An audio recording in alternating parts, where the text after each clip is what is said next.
Portugal assume a presidência do Conselho da União Europeia durante o primeiro semestre de 2021. É a oportunidade para promover uma agenda atual para a União Europeia, indo ao encontro dos cidadãos europeus, das suas ambições, dos seus interesses e assuntos, dos desafios globais que têm impacto nas suas vidas. É um reencontro dos Estados-membros numa altura de extrema importância para a coesão e solidariedade da equipa europeia em torno dos seus valores, metas e objetivos de crescimento. As transformações que se fazem sentir em todo o mundo e nos afetam a todos merecem da União Europeia respostas sustentáveis, responsáveis, globais. A presidência portuguesa vai destacar a forma global e integrada com que a União Europeia responde aos grandes desafios da modernidade. A Europa social, a transformação digital, as preocupações ambientais, a abertura a outras regiões do mundo. A resiliência da Europa assenta na solidez das suas respostas e modelos de desenvolvimento, que colocam os cidadãos no centro do projeto europeu e que contam com a coesão e solidariedade das suas comunidades para superar as adversidades, nunca deixando ninguém para trás. Portugal assume a presidência do Conselho da União Europeia com a naturalidade da sua liderança, no diálogo com outras regiões do globo e com os seus exemplos de boas práticas nas políticas de desenvolvimento, demonstrando a resiliência do modelo social europeu. Portugal vai projetar uma mensagem de solidariedade e de confiança no futuro, promovendo o país na Europa e no mundo, destacando a sustentabilidade ambiental e social, a globalização responsável, o acesso à tecnologia e à digitalização. A partir do Centro Cultural de Belém, centro operacional da presidência, as atividades e reuniões vão alargar-se a outras cidades de Portugal e a palcos virtuais por streaming e videoconferência com outros Estados-membros. Uma presidência digital em que a tecnologia e a inovação aproximam a Europa e os cidadãos. Esta visão integrada afirma Portugal como protagonista global aberto ao mundo, que assume o seu papel condutor da União Europeia por ocasião da presidência. Presidência portuguesa do Conselho da União Europeia. Tempo de agir por uma recuperação justa, verde e digital.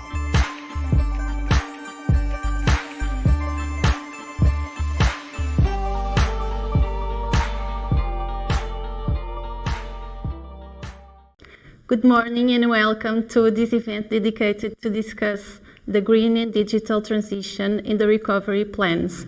This event is organized under the presidency of the Portuguese presidency of the Council of the European Union by the Portuguese Innovation Agency together with the European Association of Research and Technology Organizations. We'll have a full morning with interesting discussions and great speakers. To start, I leave you with the message of the Minister for Science, Technology and Higher Education of Portugal, Manuel. We are living unprecedented times, certainly caused by the COVID-19 pandemics, but also because of the way society at large has become aware and engaged in green transition, certainly, in association with the new opportunities, or at least the emerging opportunities of digital transition and of the massification associated with advanced IT systems. But above all, this is a society which requires skilled people, together with institutions able to face these challenges as well as opportunities, and more a scheme of incentives which allow all of us collectively to address the opportunities and the challenges driven by the emergence of the green and digital transition. It is clear that for many scientific papers published in the last years, but also in the last Human Development Report of 2020, published in December 2020, that we are entering in a new geological era, the so-called Anthropocene, particularly driven by an imbalance between social and economic activities and planet Earth. And addressing this challenge for the years to come will certainly require new knowledge. We need to invest in research and development, but also institutional innovation, addressing collaborative actions across disciplines and across institutions, and certainly new observation methods, particularly driven by high-resolution image from low-orbit satellites. The combination of these three factors are particularly critical for research and technology organizations, and I should acknowledge the role of EARTO in promoting a dialogue, always an emerging dialogue among institutions, certainly research institutions themselves, together with markets throughout the world, but also the academic world and society at general. This is a collective effort, and the way research and technology organizations will organize in the years to come, particularly to make use of a package of incentives in Europe, either through the recovery and resilient plans, but also to the new framework program, in particular Horizon Europe, and the set of structural programs for 2021-27 will be particularly critical in a way to face the challenges of our societies. It is clear, particularly among this audience, that we need more research and technology. We also need stronger institutions, but we need to bring society to better understand why we need research to face the challenges of the green transition, making use of the opportunities of the capacity to use more and more digital systems. Research and technology organizations are in the center of this dialogue, and these do require a comprehensive understanding of mobilizing actors from SMEs to large companies, together with academic institutions, to really put together user-driven and particularly processes which leads to clear targets in terms of carbon neutrality, of the promoting of skilled employment, and certainly addressing global markets to create also the better quality of life across the disciplines, from biomedical research to new materials to the electrification of mobility, which certainly do require advanced control of nanoparticles and nanosystems, to the adequate use of high-resolution image in articulation with advanced IT systems.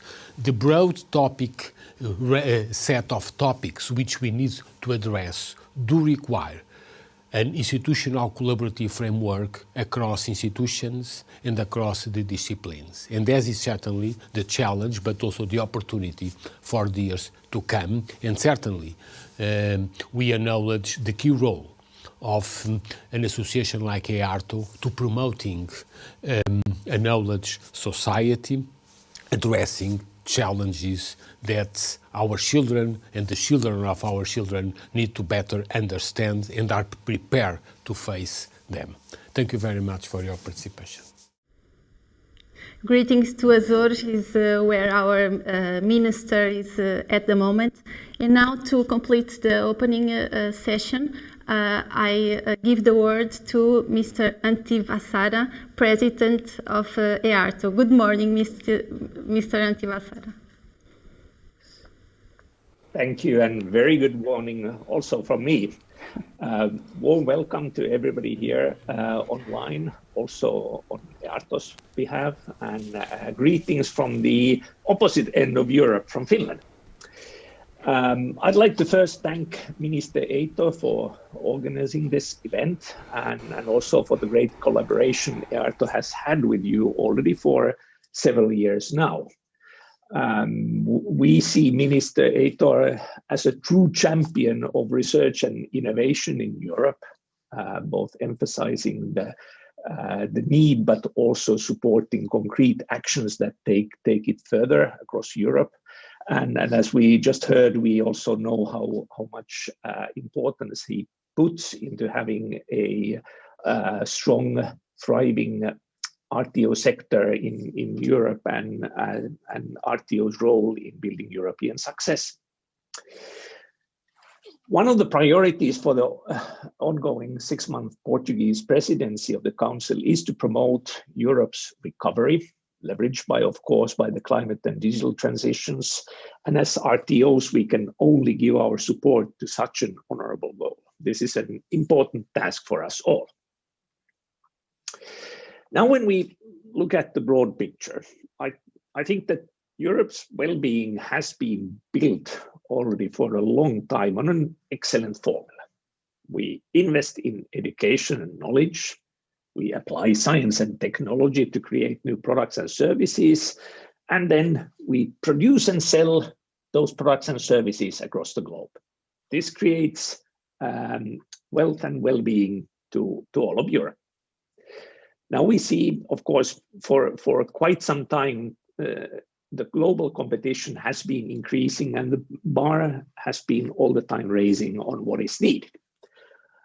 On top of that, we are now definitely being challenged on this formula, both with short-term and long-term challenges.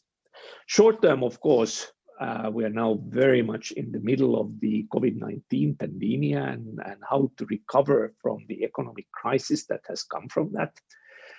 And if we want to ensure that we have a speedy recovery from the pandemic, then we need the right investments in the right technologies, and of course, with the associated measures coming from, for example, industrial strategy to support the commercialization so that we see the recovery also happening in action. But of course, simply pulling money together is not enough. Investments need to be set strategically on the right type of research and innovation work. And of course, long-term, these things all need to support our green and digital transitions. If the short-term crisis isn't enough, we are facing even bigger crisis long-term through such things as climate change and the reduction of biodiversity. These are all, you could say, almost like existential threats to humanity, and we need all the help from research and technology to provide them the solutions. And I strongly believe that in the discussion that when we are talking about recovery and resilience and technology and sovereignty and all these kinds of things, investing into science and technology is by far the best form of recovery and resilience that Europe can have. And also then that we all the time build our competitiveness. That is the key to technology sovereignty, and that is key to strategic autonomy, that we are strong and can perform through science and technology. Now, reflecting on what has happened in the past year or so, or thereabouts, of course, the outcome of EU budget discussions that concluded last year was overall, I would say, positive on applied research. EARTO, with the support of our industrial partners, managed to boost Horizon Europe budget in the last stretch of the budget negotiations. We can be very happy of the support that was shown and the importance given to the type of things that were RTO's work and companies' work, that we got the additional boost into applied research. There was the little over 5 billion euros extra coming from the Next Generation EU, and also close to 5 billion coming from the EP negotiated complement. I think that we can safely say that Europe is definitely investing into its future, as it should be. And as a whole, we have a good budget for collaborative applied research and innovation in Horizon Europe. Over or roughly 56% of the total budget is going to Pillar 2. We, of course, have also other elements in the MFF, a set of new EU programs with R&I components that where also RTOs will play a key role. You look at Digital Europe or defense, space, health programs, and also, of course, all the things that are in the structural funds. Now, the challenge is, of course, then that how these EU funds are invested in a smart combination together with the national recovery plans so that they both tackle the, of course, the crisis at hand, but also every single investment is a step forward in targeting the twin transition of digital and green transitions. We most certainly need these strategic R&I investments also for our technology sovereignty and resilience. But all of this needs to happen in combining in good strategic direction by combining EU and national investments together to make a strong, coherent investment package. Now, also what is very topical this week is then that there's definitely a relation between the EU industrial strategy and the R&I policies. European competitiveness that creates successful European champions that both grow and perform in global competition is, of course, really important. But also then that how are we renewing our industrial space through utilization of research and innovation. I know that Portugal is a football country, but I come from an ice hockey country, so I have to quote here Wayne Gretzky. He has a famous quote saying that don't skate where the puck is now, but skate where the puck will be. And I think that this is also very much important when we are thinking about our industrial strategy in Europe and combining that with research and innovation policies, that we also are very much applying foresight here in knowing then that what are the fields that where we need to be winners in the future. One tool in this dialogue between industry and Commission and industry and the EU industrial strategy is the EU Industrial Forum that was set a couple of months ago. Industrial Forum is there to support and challenge the Commission on implementing the new industrial strategy, which we'll hopefully see this week. And the remit is, of course, very broad, and I know that we can contribute a lot by linking the sound strategies on research and innovation investments with the new industrial policy. And we, of course, already have a lot of good EU instruments for that. If you look at the EU partnerships that are under Horizon Europe or EU industrial alliances, or more coming from the industrial strategy side, the IPCAs, the important projects of common European interest. We have a lot of tools to work on. So how do we now then target them in for the best possible impact? And of course, this is now what we will be hearing about in the upcoming presentations and panels.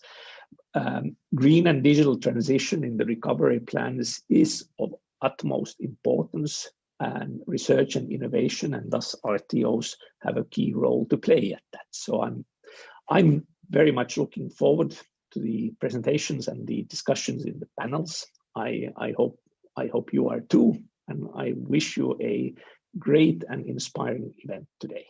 Thank you.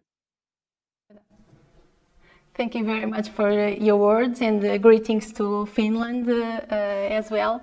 As stated, the research and technology organizations are strategic players to face the challenges we are living nowadays.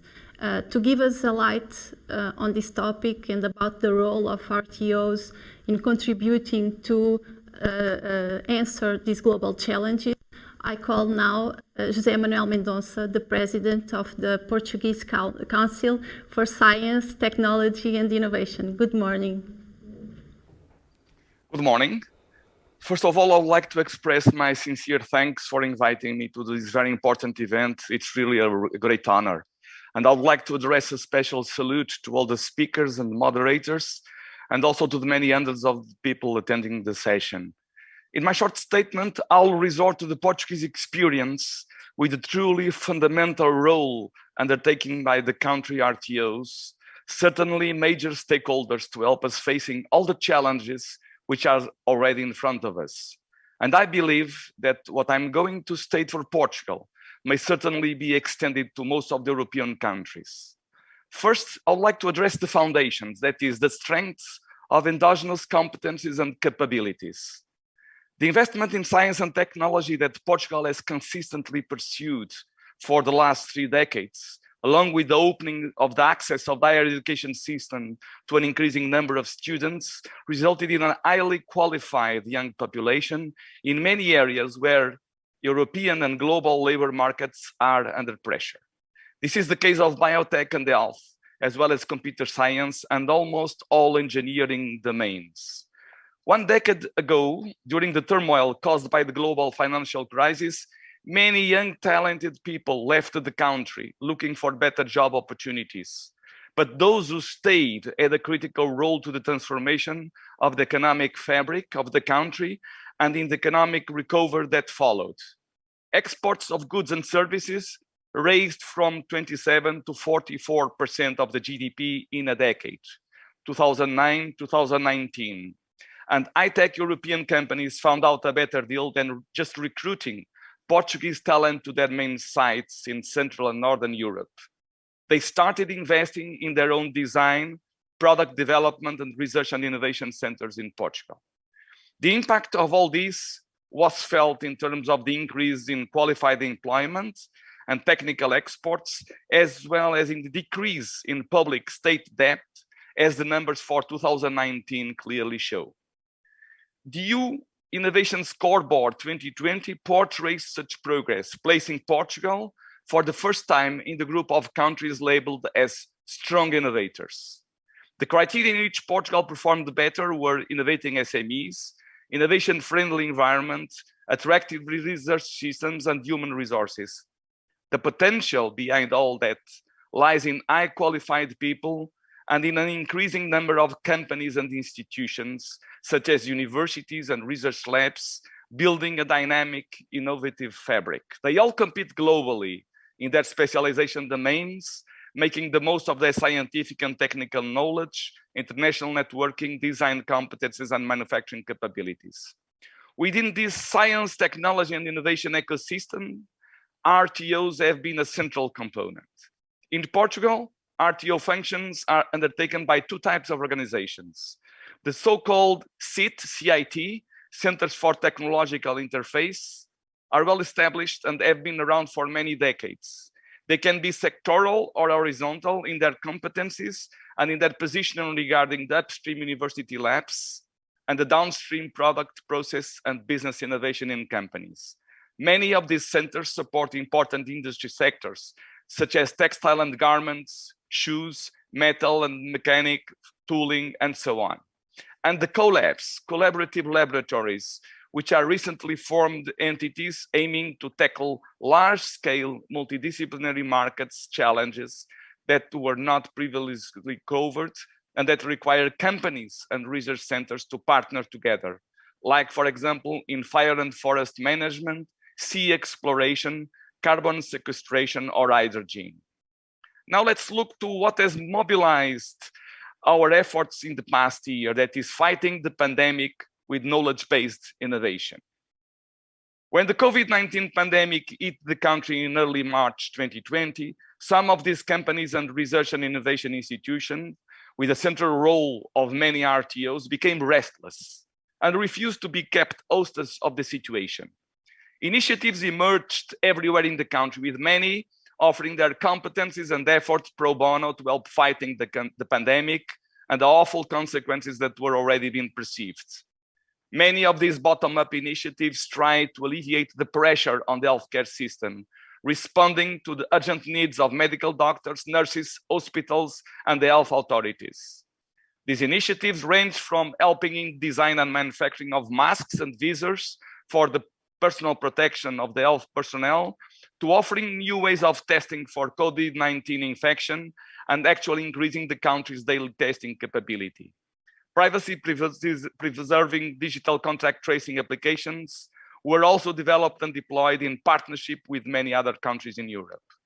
The design and manufacturing of ventilators to help in possible extreme situations, as those that unfortunately had already occurred in other European countries, was also an endeavor which was successfully pursued. As always, people are key in facing new challenges. Medical doctors, engineers, and researchers that knew and trusted each other rapidly brought up informal networks to start cooperating right at the beginning of the imposed isolation period in mid-March 2020. The role of the RTOs was at the time paramount in all major initiatives with direct impact in fighting the pandemic. Visors and masks were developed, tested, and certified by RTOs. Testing kits using available alternative chemicals were developed and produced by RTOs.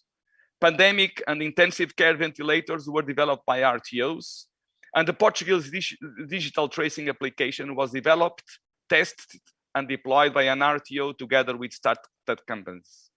There is no doubt whatsoever that RTOs were key and instrumental in the fight against the pandemic. Now it's time to draw conclusions by looking at lessons learned. The COVID-19 pandemic abruptly brought unprecedented challenges of a very diverse nature: scientific, economic, regulatory, ethical, social, and political. Knowledge and science have been key in facing these challenges, and it had already happened in the past. But never before had scientists and engineers been challenged to transform advanced knowledge in novel, effective solutions, products and services in such an incredibly short time and racing against the pandemic. That means transforming science to impact. RTOs had a leading involvement in science-based innovation products, whose development, testing, and manufacturing was a unique undertaking carried out by highly capable multidisciplinary teams, with many contributing pro bono for a cause. Two conditions were fundamental for the success of this endeavor: the talent of the people and the capabilities of the institutions. But the previous experience of RTOs in knowledge transfer and impactful science-based innovation was certainly decisive.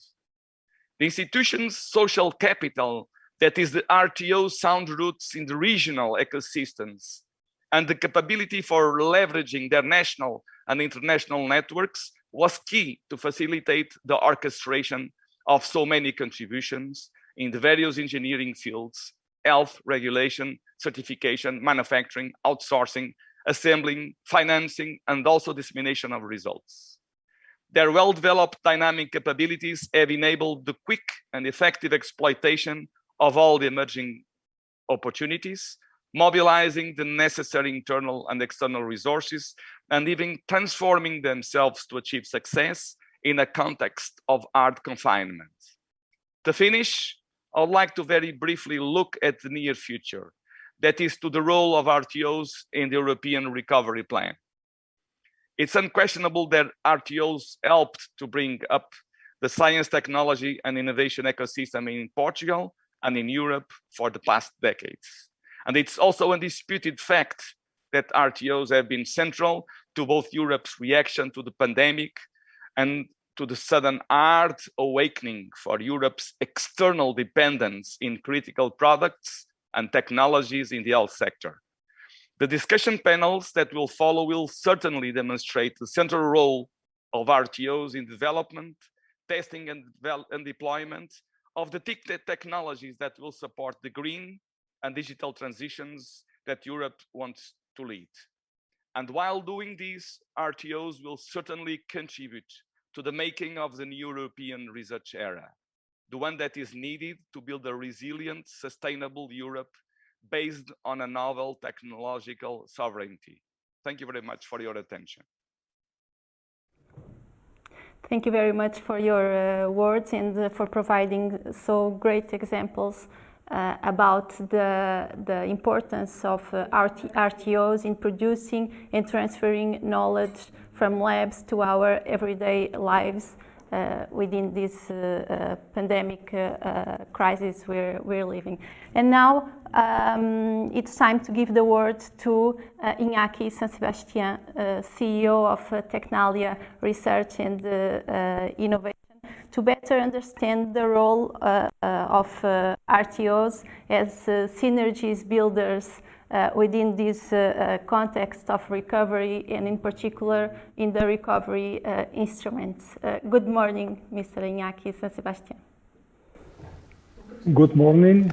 I really hope that you can hear me. Really, it's a pleasure to be part of this important event, giving voice to the Rtos and our role in this recovery strategy for Europe. So a very good morning to all of you. Europe is probably facing the main challenge after the World War II. From one side, we have all the new players that are investing very strong in terms of size and technology to scale their economies and to compete in a global ground field. And certainly not all with the same rules. By the other side, the human activity is generating high damages to the planet, defining an uncertain future to our next generations. And third, the world is under a pandemic that has never been seen in the last 100 years. A pandemic that will change forever the landscape of how life and work is shaped, with a huge digital dimension that can also generate new social differences in businesses and also within the people. Social and demographic needs that are demanding new solutions. So, in front of this situation, what I think is that we should go back to the European values. And not because I defend the idea that we can live just thinking about what we were. That is not the idea. The idea is that the only way to improve is developing on our strengths. We have to build on these strengths. And which are, from my point of view, those strengths that we have to look to right now. I will focus on two of them. The first one is the idea of welfare. This, let's call it invasion, and its development is probably one of the main achievements in history. So we can really coin the claim that in Europe, people matters. Not only the money, the businesses matters, the people really matters. And that is the idea in the base of our policies. And when I say people matters, that means that the planet matters and the climate change matters. And the second strength is that Europe is the cradle of industry. It is where the industrial activity has grown and flourished, showing to the world how things have to be done. And not only in the past, but also in the last decade, with our own innovation model, where real deep tech and breakthrough innovation has happened in Europe. It is true that we don't have as many unicorns as we may desire, but do not forget that in Europe we have thousands of mid-cap hidden champions that are creating millions of well-paid jobs. So when we hear about those big companies, always we should ask ourselves if we would like that our children end up working on those companies. And believe me that we will see that not always that the answer is yes. So Europe has to build on these strengths. people, which means sustainability and high added value industry. It is well known that the problems and challenges are also opportunities, and Europe has the skills, the tradition, the political projects, and the society to do so. The European Green Deal is an excellent example of that. No country in the world has the competitive advantage to build a new economy based on this opportunity. In the same way, we do have developed new digital solutions. Probably other regions have higher pure digital skills than Europe, but no one has the knowledge about the applications of those digital solutions. And there is a huge advantage to take benefit of these drivers. So Europe has the change, has the opportunity to build and take advantage of a green, digital, and fair world. Obviously, we have needs and problems to capture this advantage. And that's where we are coming to the point of how this recovery. So it looks like the host has silenced me. Okay. Well, so I was saying that we have to capture those advantages. So the starting point is the recovery plan, which is the real first Europe-wide answer to this global challenge. The Commission and member states are committed with this idea of transforming Europe's economy. The combination of public and private approach is another strength in Europe. It will be really a game changer for Europe. This plan is grounded in the idea that future economy will be based on new industrial bases, green and digital, and the idea that for that we need to concentrate and boost all the European capacity for innovation. So we are talking about new words right now. We are talking about deploying and really getting impact. So the recovery plan, together with the Horizon Europe and its 95.5 billion, the Digital Euro program, the Space program, the Defense program, the Structural Investment Fund, really integrated in the regional and national scenarios, represent the energy for this change. And I think, and also the EARTO members think that this is the best answer to this colossal challenge. But this represents a new contract with society. So those that we are involved in these plans must be committed with the impact, with real changes. If we want to maintain our actual welfare, we need competitive companies. And to have competitive companies, we need innovative companies, the existing ones and the new startups. So words like deployment and delivery become key words. The research and technological organizations are the cornerstone of the innovation systems.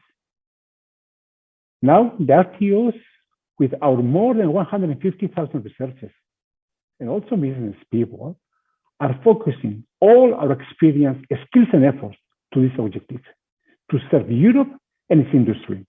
And not only RTOs by themselves, all of the group, also the group and networks of RTOs, such as EARTO. To develop these, EARTOs and RTOs are deeply involved in the development of national recovery plans, each one in its country, rooted nationally, but looking to Europe, trying our best to define real transforming initiatives. RTOs are organizations well focused on both green and digital drivers, with a long tradition to build sophisticated and complex initiatives, bringing together very diverse partners from industry, academia, and public bodies. That is what those recovery initiatives need. Also, we are used to connect complex and complete value chains, as well as regional, national governments together with the big European programs. We are very much used to orchestrate synergies. And this is what we need now. As a matter of fact, as an example, for example, if we look up to H2020 project, we see that the industrial participation increases up to 32% when EARTO members are involved in those projects. This clearly highlights the RTO's crucial mission to make the link between the different actors in pan-European cross-border and multidisciplinary collaboration. What Europe is facing, we need all the available power to develop and deploy and scale, and so get the results. To do so also, we need all the existing research and innovation hubs and RTOs more than even before. Strengthening Europe's ability to utilize technology infrastructures, another of the key points. And in this purpose, also RTOs have taken the role of managing those complex infrastructures, providing access to a wide variety of public and private users. Also, scaling up in technology entails to make the new solutions work effectively in complex contexts. We also have experience about running pilot projects, which are crucial to test and demonstrate the effectiveness of technological solutions in situ, so that market access will be clearly granted, thus bridging the gap between the application-ready product and its scale implementation. So we really need to adopt an ecosystem approach, boosting knowledge co-creation and industry's access to technology. And RTOs can play a key role for that. It is the only way to get the technology sovereignty for sustainable and inclusive growth. I will end with a final idea. It is well accepted that Europe's technological capabilities will be the decisive strategic factor to build Europe's future. I would like to slightly change this sentence. What really will be decisive factor, it is our ability to exploit in a competitive way our technological capabilities. We have more knowledge than the capability to exploit it. So that is where we should put our focus. That is Europe's left right now. Thank you very much for your attention. Thank you very much for sharing your perspective and your time with us. And now to give you a glimpse of I cannot hear you. I think now it's okay. And now to give you a glimpse of the Portuguese framework of RTOs, I leave you with a small video to present the network of interface centers and collaborative laboratories.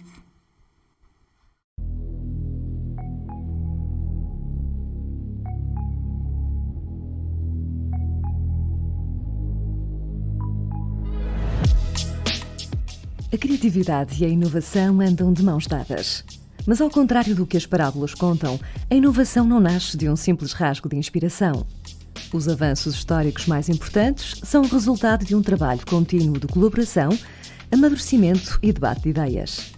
As instituições de ensino superior rompem com o status quo e alavancam grandes saltos tecnológicos. Porém, muita da investigação científica não é eficientemente transferida para a sociedade, onde poderia ganhar nova relevância ao solucionar problemas reais. Os centros de interface desempenham um papel central no sistema de inovação em Portugal. Constituem no seu ADN uma ponte entre a ciência e o mercado.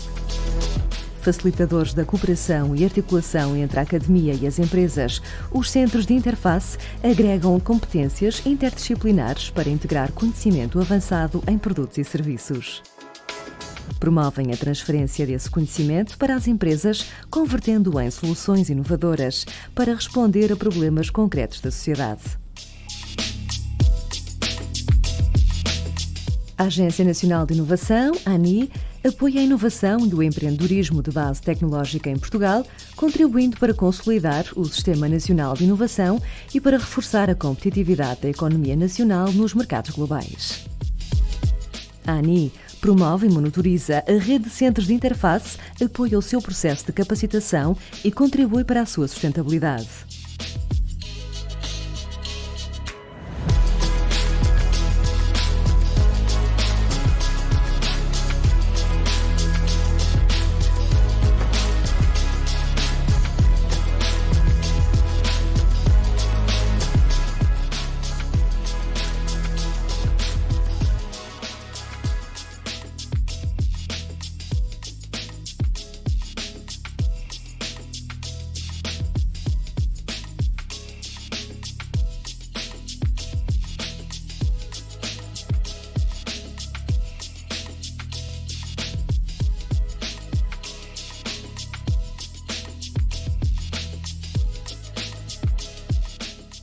Os CIT contribuem para otimizar processos, gerar mais emprego científico e democratizar o acesso ao conhecimento.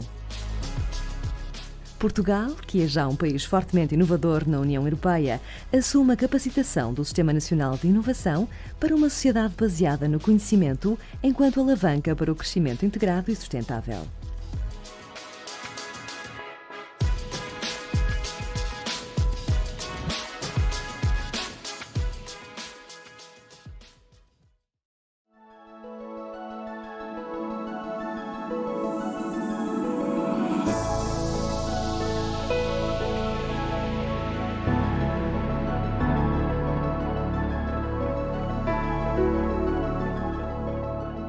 A nossa Estratégia Nacional para a Inovação tem uma orientação clara no que diz respeito ao posicionamento de Portugal no mundo e na Europa, de forma que conseguimos chegar a 2030 com os padrões de desenvolvimento europeus, significando isso que precisamos de investir cerca de 3% da riqueza criada em investigação e desenvolvimento, sendo tipicamente em termos europeus, 1/3 investimento público, 2/3 investimento privado. Para isto atingir, temos que criar cerca de 20 mil postos de trabalho qualificados em Portugal até 2030. Esta é a missão da Agência de Inovação. Foi para isso que lançámos, em 2016, o desafio de um processo de renovação institucional em Portugal, diversificando a malha de instituições que temos para densificar o território com mais instituições que sejam diferentes do ensino superior, são diferentes das empresas e são orientadas para a criação de emprego qualificado. Isto são os laboratórios colaborativos.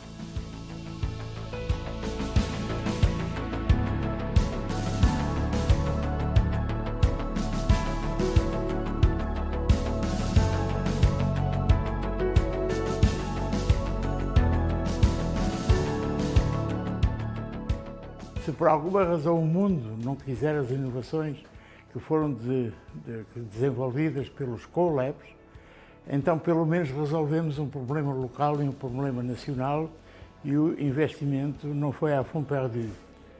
Portanto, o co-lab é uma nova ferramenta que, por um lado, ataca problemas ou aplicações nacionais que necessitam de novas inovações e tenta, através dessas inovações, poder competir e contribuir para o mercado internacional de inovações.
And now, with no more films to show, it's time to move forward in our agenda. Dedicated to the discussion about the green and digital as drivers for the development of regional and national technology capacities, the roundtable that follows promises to be very interesting. To moderate this session, I give the word to Muriel Atané, Secretary General of EARTO. Good morning, Muriel. Good morning, Anna. It's a great pleasure to see you all here, and I'm so glad to have to present our next panelist. So we are going to discuss the key question of technology capabilities. What are needed then for digital and green transitions, especially in the time of big investments being decided with national plans and the big European framework program that will start. I think it's just so timely that the EU presidency of Portugal bring that up to the table today. So I will present and call in the panelists that you will see coming in with me. The first one is Juan Faré, who is the CEO of DTI. Good morning, Juan. Thanks for being with us. Good morning, Muriel. Then we have Lars Montelieu, who is the General Director of ENL. Good morning, Lars. Good morning, Muriel. Hello. I think you are coming also in the screen. And then we have Pia Sandvik, who is the CEO of RISE in Sweden. Good morning, Pia. Good morning, Marielle. It's a great pleasure to join this session. Great. And I believe we have also Gonzalo Amorim with us from the CEO of Food for Sustainability. Good morning, everyone. Pleasure to be on this panel today. Good morning. And I'm waiting for one, and I'm not sure if he's connected. It's Nuno Vasquez Lopez, the IT Director of DTX. Is Nuno with us still? I don't see the connection, so that's okay. I think Nuno will join us when he can. So let's start, because we have heard already very interesting speeches, and I thought it was quite interesting to hear Manuel giving a clap on the back of EARTO, and here I have 3 out of the 4 panelists which are EARTO members, so I think the claps go to you. So that was nice to hear also what the challenges were, and to hear that the RTOs were quite key for coming out of the pandemic at the moment in Portugal. So I'm sure that Gonzalo will also have example of what he did during that time. So that's great. Before we start, I will call you one by one to give a kind of 2-minute pitches on who you are, who your organization is, because I think not everybody knows exactly what EARTO is doing. So I think that's great to hear. So let's start with Juan then. Thank you very much, Muriel. Again, a pleasure to be here. And it's also a privilege to have joined to lead the Danish Technology Institute, the DTI, as its CEO, and by extension also to chair the RTOs in Denmark. We are mid-sized, it's a small country, and we are very multidisciplinary. We have a long history about since 1906, and our original raison d'etre was and is to support the large, small and medium enterprise segment that Denmark consists of. Last year, more than 5,500 companies, which is about 70% of our customer base. We are pretty commercial in the base due to the setup of a very thin public financing. And we run a number of collabs and different ecosystems. One of them, for example, being one of the largest robot-based ecosystems with more than 500 companies currently. As most of our activity is very practical, very close to the needs of companies, we take an intimate connection with them, and then we do scale-ups or demonstrations. So in this case, we act very often multidisciplinary. And our strategy for the next 4 years is digital plus green for a robust society. So great! It fits actually to to the target that the new European president has, I think, for Europe. So I'm sure that we will see more of these capabilities, and it will be interesting to hear today your feedback. Also, being the president of GTS, the national network of RTOs, to see also whole things in BRICS in Denmark. So.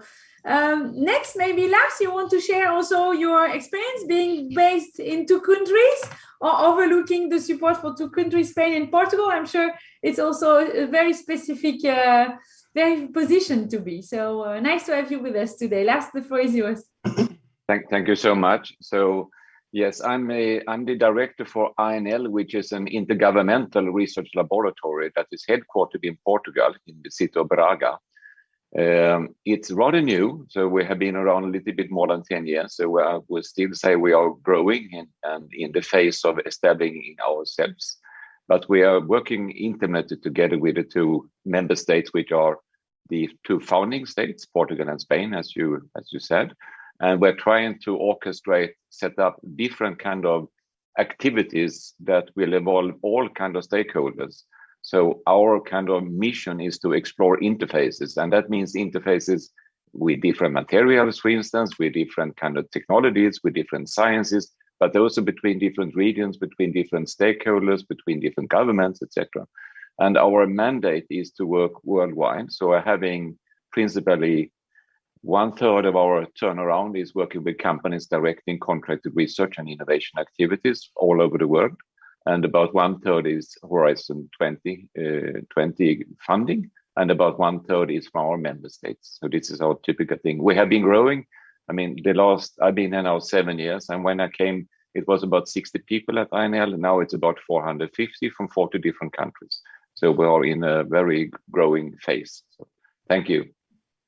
Now, thank you. That will be very interesting also. And you are chair and active in the different board and working groups also of European Technology Platform, the UMAT and the Nano Future. So it will be interesting to see also your view on future programs being one kind of already mini pan-European between two countries will be nice to hear.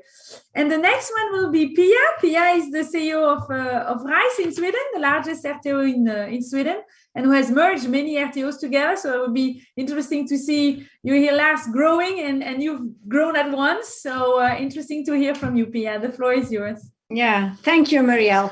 As you said, we are RISE Research Institutes of Sweden. I'm the CEO there, and we have had a merging process in Sweden. So we're actually now gathered almost all of the RTOs in Sweden. And we're a polytechnology RTO, so we do actually everything in technology, everything, including life science. And we have a strong belief that innovation is actually, it's done in the interfaces between different knowledge areas and research areas. So that is a really, really important strategy for us. How can we create more collaboration across borders within RISE and together with partners? We do, of course, applied research, as all the RTOs do, and innovation, but we also do quality assurance. And we have a lot of these technology infrastructures that I will come back to today.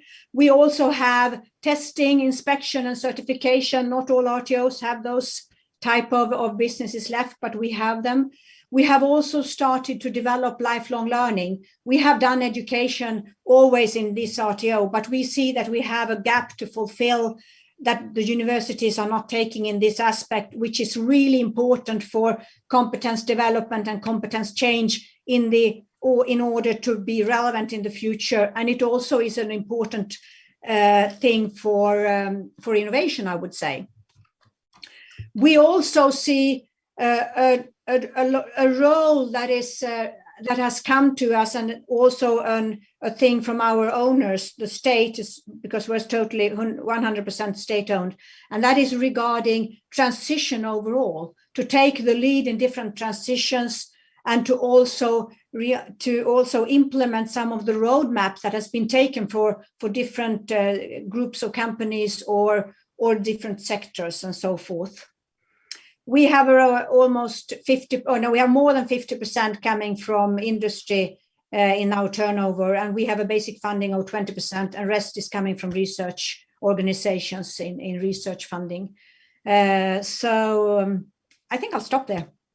We're almost 3,000 employees, I would say that as well.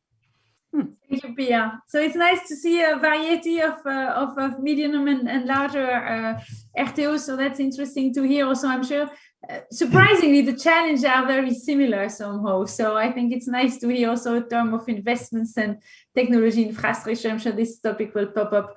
But last but not least, we have Gonzalo with us. So CEO of Ford for Sustainability. We see the small logo behind you as well. So Gonzalo, tell us more about your collab. That's very interesting development in Portugal. Thank you very much, Manuel. Pleasure to be in this panel again. Good morning, everyone. And I'll quickly introduce Food for Sustainability. So as the words say, what we aim is to provide a food production system which is as sustainable as possible. We see that today, many soils across Europe, about 2/3 have been impacted severely by, of course, intensive agricultural processes.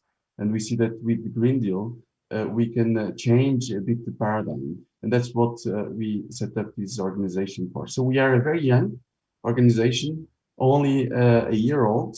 Now we have 15 full-time employees, and we are recruiting another 10 PhDs dedicated to research and sustainability in the primary sector.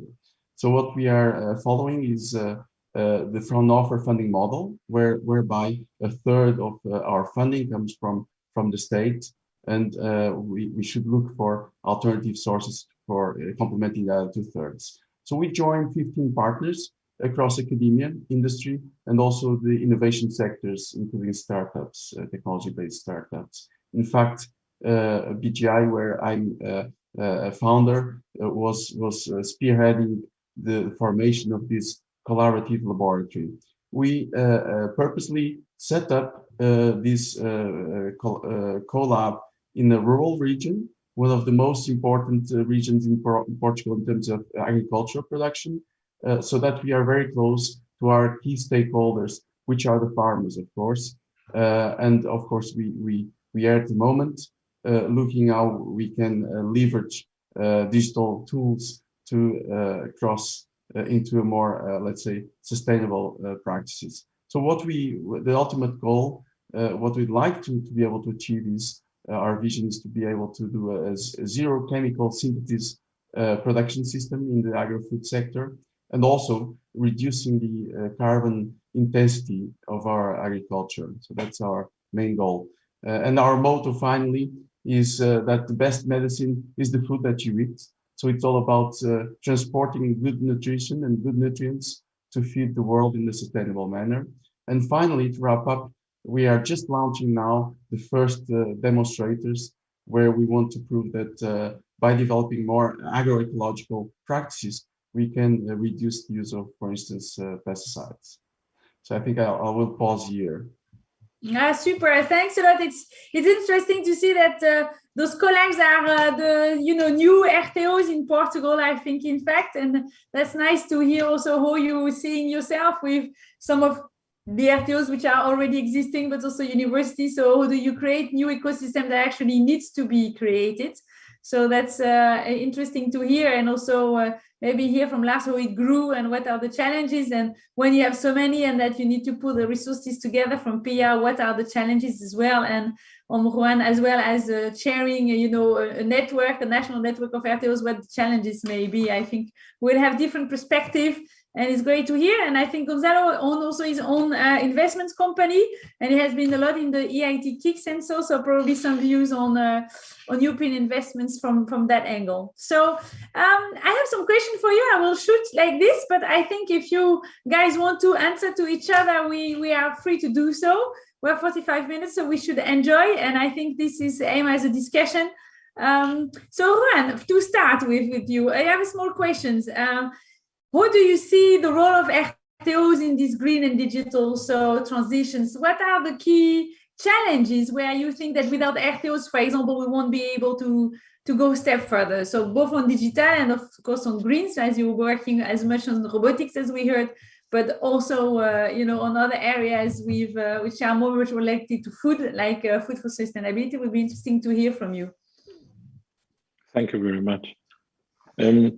I have good news, which is whatever we do, we cannot do things less digital, less green, and less resilient. So I think we're up for a good travel. The point is to learn from history, if that can be used, and also to try to navigate and help society navigate around some of the major pitfalls.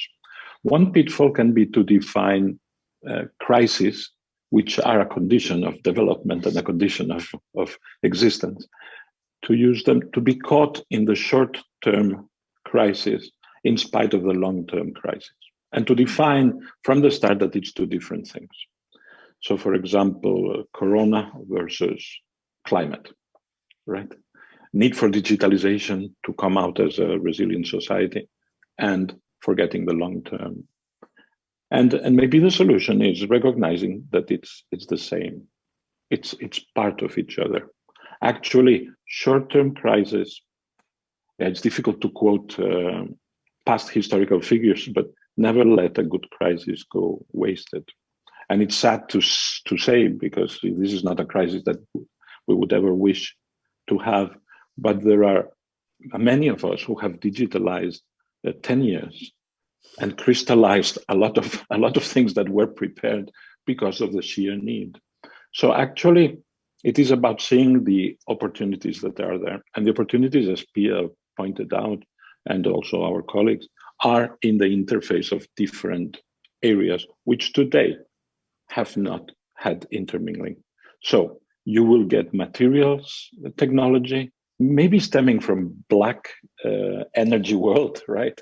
Like drilling and other things, meeting the need for energy storage, meeting the need for green energy, meeting the need for new startups within technologies that are not there. And this quick acceleration and changing of plans, societally, you can let up to the initiative of a fragmented and reconfiguring area, but it can also be helped by building capacity. That is facilities, that is testing facilities which can be shared, that is spreading of knowledge, that is some kind of texturing of infrastructure which lets the growth be even more efficient. So resilience for the individual company is resilience for the national society, which is resilience for EU, which is in the end solving the long-term crisis. So I think the coupling of sectors, the coupling of disciplines, the sharing of knowledge, and this is part of our DNA. That's why we are there, and why we historically actually have delivered.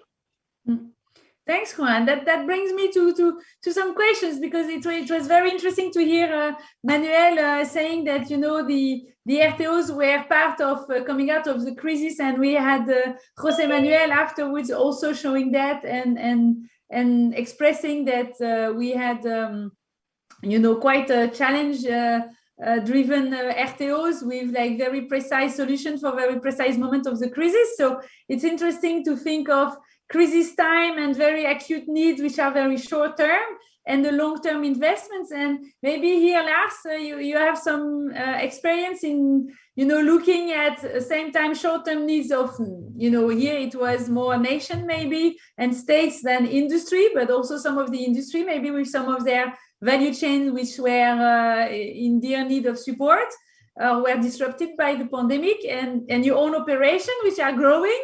So I'm sure there's many short and there is many long term, and you could look at different ways the puzzle. So what was your view or your experience the last year and your plans for the future on this? And how do you see this trade-off being picked up for Rtos?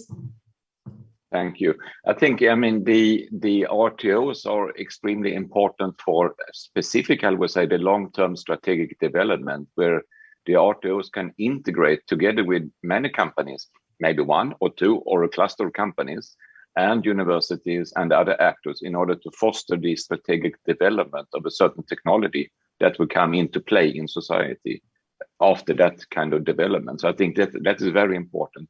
When it comes to the, let's say, the pandemic situation that we kind of were exposed to now the last year, I think one of the kind of drawbacks that Europe didn't respond well was that every country became very nationalistic, and every country started to think about themselves rather than thinking about what can we do together. And here I think EARTOs or RTO organizations could have a significant play, and also the different European technology networks that actually could aggregate people across the boundaries, across the national frontiers, etc. And I think this is something that I think should be a learning lesson after the pandemic, that we need to really work together and not be isolated, because it was a lot of wasted efforts, of course, when everyone became isolated.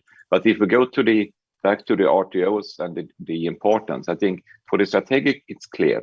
When it comes for the more kind of short term, let's say, working with the most inventive ideas, primarily tunneled through startups, there is not that strong link between the startup community and the RTOs. So the RTOs are a bit higher up, but I think here is a possibility to work much more close with the startups. And this is different in different countries, of course. I know that, right? So they're different in different countries. But I think this is a something that we could foresee and put more effort into, because I think this integration would be very, very much powerful if we can do that. And everything comes back to what I said before. It's about the interfaces, because it is in between different things where you actually will find new things that has not yet been explored, which has a big disruptive power. Right? So I think this is very important. And that's one, I would say, one of the most important parts. There is one thing coming back a little to, I mean, I didn't say in the beginning, INL, we work on nanotechnology. So we are the only intergovernmental organization in the world working on nanotechnology. But of course, we do that in different sectors.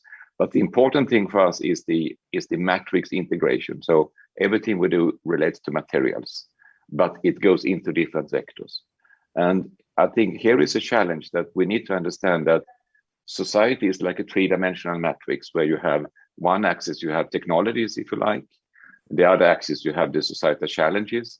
And the third axis is the governance. So we need the governance in order to integrate these things, because otherwise we will start to develop materials in each sector and we will not learn from each other. So we become more silo-oriented. So we need this kind of governance of materials. And I think this is one of the, I would say, challenges for tomorrow, but also a possibility there. And this comes along with, you can say, the kind of development that we're seeing is also about the meaningfulness. So we are seeing now in new generation, the XRC generations, that they don't take any job. They take jobs that are meaningful. So they put pressure onto the employer to actually do meaningful things. And I think here we have a big chance to play well in this three-dimensional architecture, if you like, and really make things meaningful. And that will, of course, everything will be about green and digital, because, I mean, that's what we need. I mean, we are soon ending the resources on Earth if we don't do that. So people, planet, prosperity are the three P's that I think are the most important.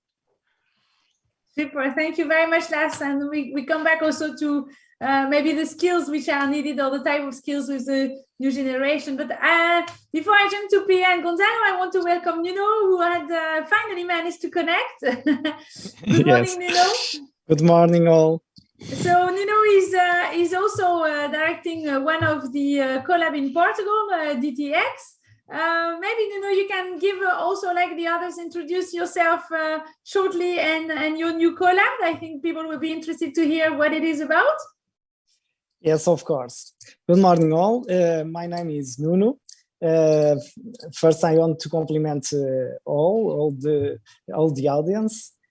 Second, on behalf of DTX, I would like to thank the organizers, the invitation to be part of this event.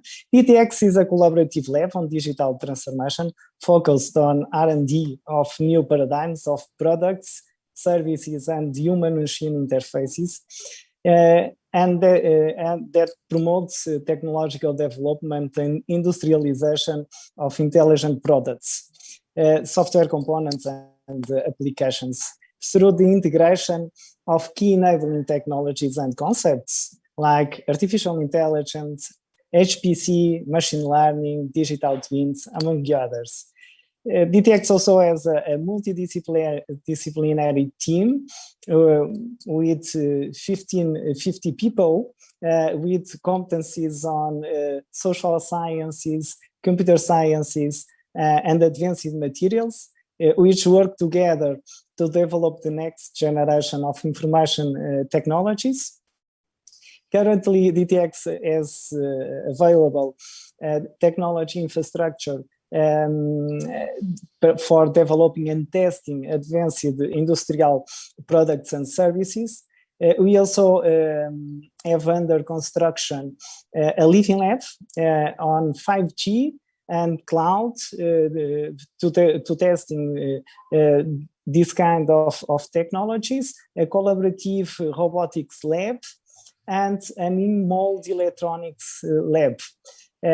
Since our constitution, DTX has been involved in several projects related to the development of new technologies with the main ICT players, technology providers, and leading manufacturers. In this context, for instance, it's relevant to underline the building of AI platforms, applications, and tools for Mobilium, Accenture, and public administration. DTX has a very rich innovation ecosystems and networking, composed by leading national and transnational governmental, industrial entities, which through collaborative projects and alliance and digital innovation hubs try to leverage the socio-economic development of Portugal. Thank you very much. I think it links very much to the question I have for Pia afterwards, because you mentioned a lot of technology, infrastructure and platforms. And I think that's one of the key instruments with people. And the skills of highly educated researchers and very specific knowledge of the technicians that we have in-house. And the challenge of the young generation of Lars was saying, okay, we need to provide jobs with missions for society, I think. And that's why I think RTOs are mission-oriented. So come to Pia, with the merging of so many RTOs, you may have many challenges in looking at what technology infrastructure, platform, test beds could be linked together, new ones that to be developed. I know you had new plans and you had completely new ones also, which were started. So interesting to hear from you a little bit on SAO. Who do you choose and how do you look at these investments with this long-term, short-term? We were mentioning with Lars and we've gone looking at digital and green. So how do you see the future for tech infra and the type of investments we need, and what's next step could be taken in Europe for that as well? Yeah, this is a very good question. Thank you for asking. That was for Pia, so you have to wait. Okay. And I totally agree with Nuno. It's a really interesting question, for sure. I would like actually to start by saying that I think it's really good that the European Commission now really has an initiative to see how they can establish a new governance structure for technology infrastructure. That's a breakthrough. We are talking about technology infrastructure and research infrastructure. They are both needed, but they are different in the setup and the business models that run them. And regarding that, I would start to discuss the business model, because the way we run our technology infrastructures anyway is that we have to have a business model where somebody is prepared to pay for the services in the test beds. And they have to be prepared for doing it on a long time term so that we can see that this is actually in the need for industry, because otherwise you can't set them up. And I think it's really dangerous if we start to build or establish test beds that need a lot of different type of state funding or organizational funding from research agencies and things like that, because then you don't have the possibility to run them in the long term. So that is you really have to look at what is the need of industry. So when we set up our technology infrastructures, we always have a dialogue with industry in order to understand their needs of today, but not least the needs of tomorrow. What are their needs for sharing risk with other companies? And what is their need for trying to speed up? Because that's I would say the key issue for technology infrastructure. It's about to speed up in order to develop new sustainable products and processes. How can a technology infrastructure support that? But having said that, you shouldn't rely on state funding. I think it's important, at least in the beginning, when you do the investments, if we are talking really heavy investments, you could need some state funding in that, or European funding from NIPK, for example, in order to sort of get it there in place. And I think you can also, at least if you have global research-intensive organizations or companies that are prepared to say that we can really guarantee the usage in this technology infrastructure if you just build it. I think that's really good to have as well, because that will be some kind of backbone for the financing system. I think it's also important, or at least we have it that way, that these are open environments. These are innovation environments where you can where you can gather small and large companies, you can gather startups, you can gather academia, and also perhaps some policy issues as well. And therefore they have to be, you really have to try to find all different type of actors that really want to use these technology infrastructures. But they can also be very different. The largest one we have now is an investment of 130,000 million euros, an electromobility lab where we will test batteries and different powertrains as well, of course. And then I have another thing that I've started to think about, but that we don't have today, because normally these are investments that last for a very long time, 10, 20, 30 years even. Of course, we do some reinvestments as well, but they are really long-term infrastructures. I think that we need to have something in the future that is faster, where small and medium companies can come and test, where you have sort of more of a space where you can set up fast infrastructures, and then you use them for 3 weeks. You see if the process or product that you want to quality assure that is good enough, or you learn something, then you set up a new type of infrastructure. You can see that in other parts of the world, often connected to different type of electronics, I would say. And the last thing I would say is that the way to take care of the challenges that has been accelerating during Corona, it's through collaboration and technology infrastructure. And we really need to have a system where we can share what we have in order to have people, companies to travel around Europe to see where they can get the best things, or the technology infrastructures that suit them well as being able to invest in new ones, because we really need it. The new investments and networking of technology infrastructure. And before we leave Lars, who wants to react, maybe Lars quickly, and then I ask Gonzalo and Nuno to react. Thank you. I mean, very, very quickly. I mean, Europe has put a lot of money into pilot plants. So there exists about 200 pilot plants in materials in Europe. And we are leading a project for European pilot plant network. So we have a digital platform where consumers or users of this pilot plant easily can find where can they go in Europe, and it's open for the whole world. So it's not only limited to Europeans to part of that. So it's just one measure to kind of use the resources that has been deployed there for these really fast things, because I think the piloting is very important to bring a new idea very quickly to test if it has a chance to survive.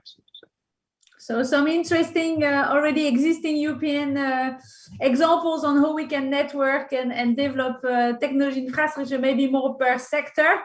We have an action on the ERA action plan to develop a new European technology infrastructure strategy. And maybe here we need to look at what instruments exist and where per sector or technology environments should things be linked and can be used and looked at. But I think then to put that on a high level within ERA was a great news. So, but that would be interesting. We come back to the European environment, and Nuno, also for you as a new collab and on DTX, what did you see as key for your tech infra and what you would offer, so your new platforms? What were the challenges? So more on the generic view, but for the short term, long term, what type of instruments Europe could do, or did you use, for example, regional funds as well? I am completely in line with my colleagues. I think the role of technology infrastructures is absolutely crucial for development and upscaling of technology, and so for the Collab's mission. We know that one of the main barriers of digital transformation in the industry and SMEs is precisely the lack of scale-up and technology diffusion. So technology infrastructures will allow the industry and the SMEs and startups also to test and upscale new and innovative solutions before they can enter successfully into the market. It is what we call in digital innovation terminology, test before invest. Technology, what we mean with technology infrastructures are facilities, competencies, equipments, capabilities, and supporting service where industrial players can find support to create, test, and commercialize new products, processes, and services, and in full compliance with regulations. So in order to follow these technology innovations, industry and SMEs must have access to the right technology infrastructures to quickly develop and test new technological solutions. However, these technology infrastructures, as my colleagues already said, require high investments, both in setting up and keeping up with state-of-the-art. So as I mentioned before, DTX is under construction technology infrastructures for testing new solutions based on collaborative robotics, in-molded electronics, artificial intelligence, high-performance computing, and cybersecurity. This investment was the result of a public-private partnership between government, academia, and industry as a response to pandemic crisis. Indeed, what emerged from this pandemic crisis was the fragility of global economy. The supply chains have been disrupted with major breakdowns in production, in distribution, and showing the urgent need for more resilient and sustainable economic models grounded on proximity. And following this trend of supply chains proximity, DTX jointly with government and industry are developing a technological ecosystem in Guimarães to help the industry and in the region on key parts of supply chain and on the early discovery and uptake of new technologies. Moreover, just to finish, aligned with the European Commission policies for accelerating the digital transition, we are also involved on the creation of 5 digital innovation hubs, which will use these technology infrastructures to test innovative solutions before they go to the market, and also to gain capacities on key enabling technologies as AI, HPC, and on emerging technologies, future technologies. Therefore, to summarize, technology infrastructures are fundamental for our industry and SMEs to stay globally competitive and attractive. Thank you, Nuno. I think we seem to have a generic understanding that something on technology infrastructure and really the investments on those should be looked at. But maybe to share again, Gonzalo, to you on what happens on your collab also for the tech infra. Did you had to create new ones? Did you use the ones of the EARTOs around or the university, or combine them, or what did you look at investments, because you are starting, so you will probably look at for more.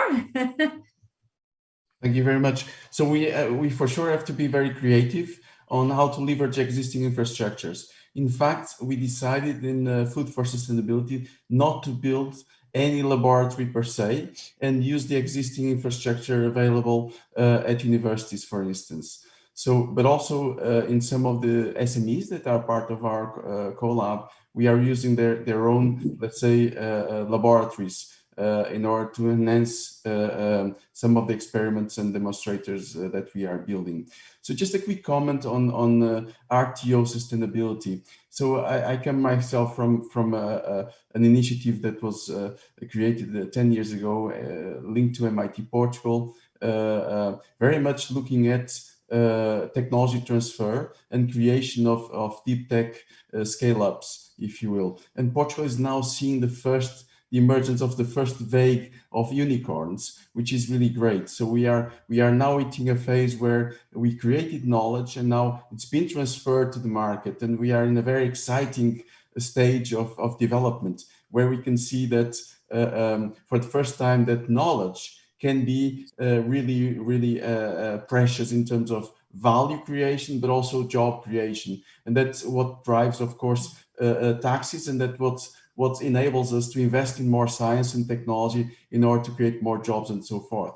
So this innovation engine is something that is now, I think, not only in Portugal, but in other countries, we're starting to become more, let's say, even in terms of innovation across Europe. I think also when we look at RTO sustainability, we should have two, let's say, bifurcated ways or views. As Pia mentioned, not all innovation is successful, and we need, of course, to make wise investments that can provide knowledge and value for our partners, and in our case, our industry partners, and that is for sure a very important part of the equation. But also in our collab, we are looking at how can we always see that there may be even a service opportunity or a spin-out opportunity of a certain technology or certain knowledge that can be created. In our field, it's a challenge in agricultural because not everything can be protected by patent, of course, and we need to be clever in the way we sell services, or we can scale up services, which is in itself quite a challenge because it's not so scalable by definition. So it's aspects that, of course, are challenges, but that ab initio, we need to think about them every time we make a demonstrator who's going to benefit from it, and of course look at this triple bottom line context: jobs, of course, knowledge, but also sustainability as a whole in the ecosystem. So these are very important factors. Just to conclude, I think there are also in Europe, generally, we have not been so, now things are changing, but we have not been so aggressive in terms of when we compare ourselves to the US, for instance. This has been deeply studied. We need to foster a more open innovation culture. That means that not every organization can dominate all the variables of the innovation process, and we need to create bonds whereby we can trust each other in a systemic manner across Europe with different cultures, different languages, different ways of doing things. And this is something that I'm really eager and very enthusiastic about. As the European project is furthered, I think these cultural aspects will be a big source of value drive in Europe. And there's still a lot to be done. We know that we are excellent in providing research and coming up with cutting edge research. What's missing link is to improve the connection to the market, of course. And this is where I think open innovation and also the work that the KICs not only have been doing in this EIT has been doing in this context, but also the EIC Accelerator and also the Pathfinder initiatives, which are very recent, but I think will push the RTOs, will force the RTOs to look at the market in every dimension that there may be, from technology spin-outs to licensing or services, if that could be an opportunity as well. Okay, thank you. I think we have some questions from the audience that we get on the event website. So I think it picks up, and I have a couple of questions to you guys, but we have 10 minutes. So just raise your hand who's interested in picking up, and maybe Gonzalo say something about the EIC in Europe again. So one of the questions was, in one way, European policy and programs could support the EARTO's development in developing tech for green and digital. So what type of support do you expect for Europe on your tech infra, or on the skills, or on this networking of different ecosystems? Sure. So maybe Gonzalo, we leave the floor to Juan, and I come back to you after. That's fine. Sorry, Gonzalo. Thanks, Maria. Very precise question. We see that innovation does not happen alone. It's combinatorial. So you need like small companies, maybe digital service providers or solution providers, large industries which will have a need which is not processed and maybe difficult to realize quick. And then you have academia. It's like a little blob. We see a tendency within robotics, for example, that is migrated from being robotics as a discipline into, for example, meat research or food processing industry as the discipline.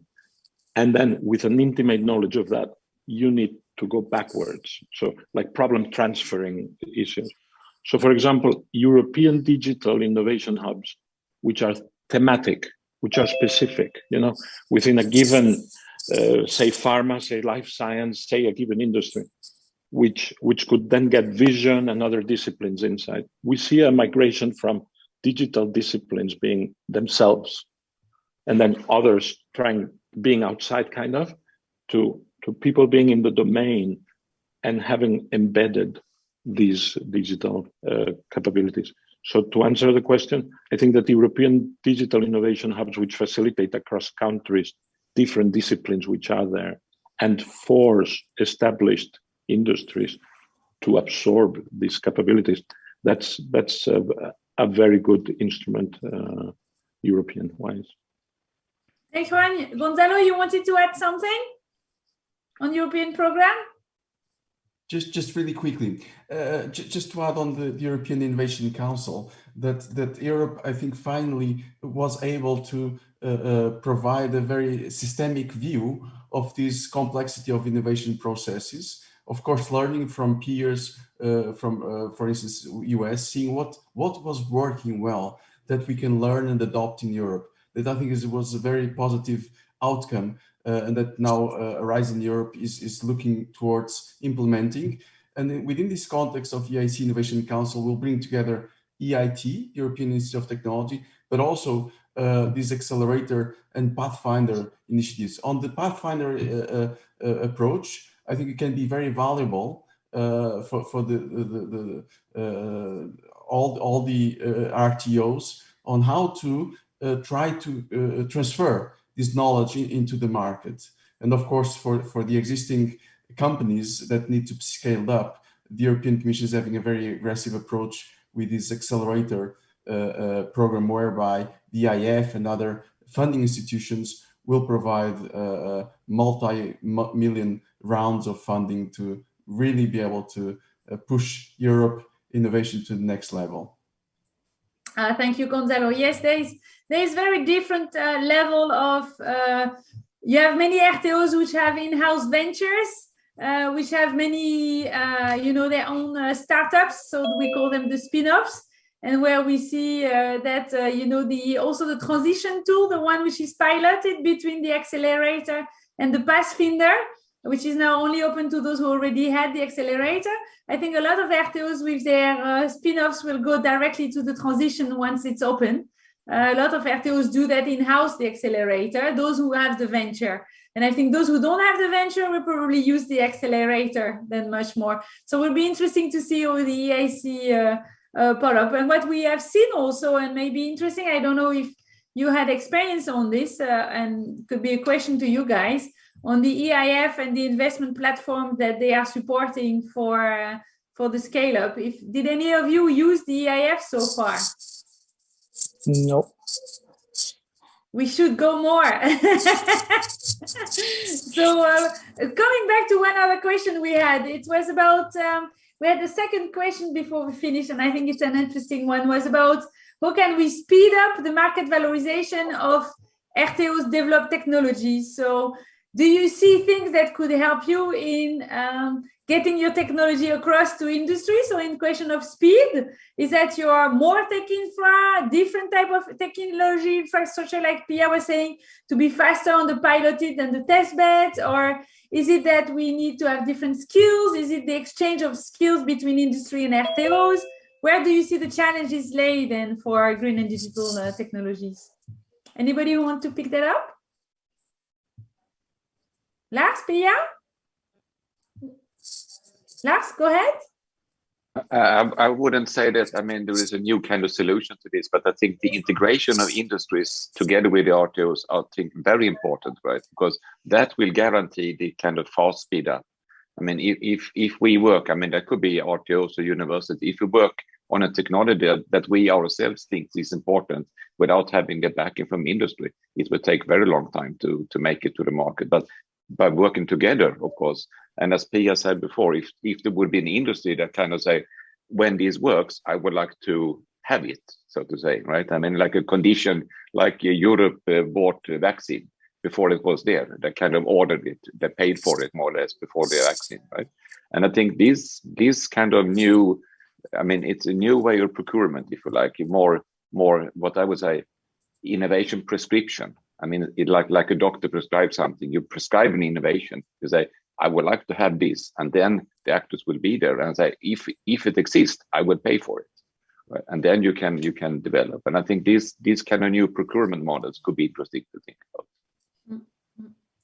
Very good. I saw some new events, and then we go to Pia on innovation public procurement. And at EARTO, we had many comments saying that we need the Bayh-Dole Act, like the US, you know, where we have different type of public procurements which don't allow us or oblige us to make two calls, which make that we make the prototype, but the SME who had the prototype has to give it to the second SME who gets the first pilot production call, which we think is not very useful, and the Americans don't do that. So we need to fight in the WTO agreement, the next one, I think, to get better public procurement in Europe. But that's about the ruling. So it's interesting to hear about that. Pia, your view on tech infra and the future and different investments and how to scale up even more our technologies? Yeah, I think I would start in another part of that issue, because I think it's really important to continue. Lars said it regarding collaboration, because I think we as RTOs have to be really foresighted. We have to tell industry what they need, not what they ask for. And I think that is something that we really need to learn more about.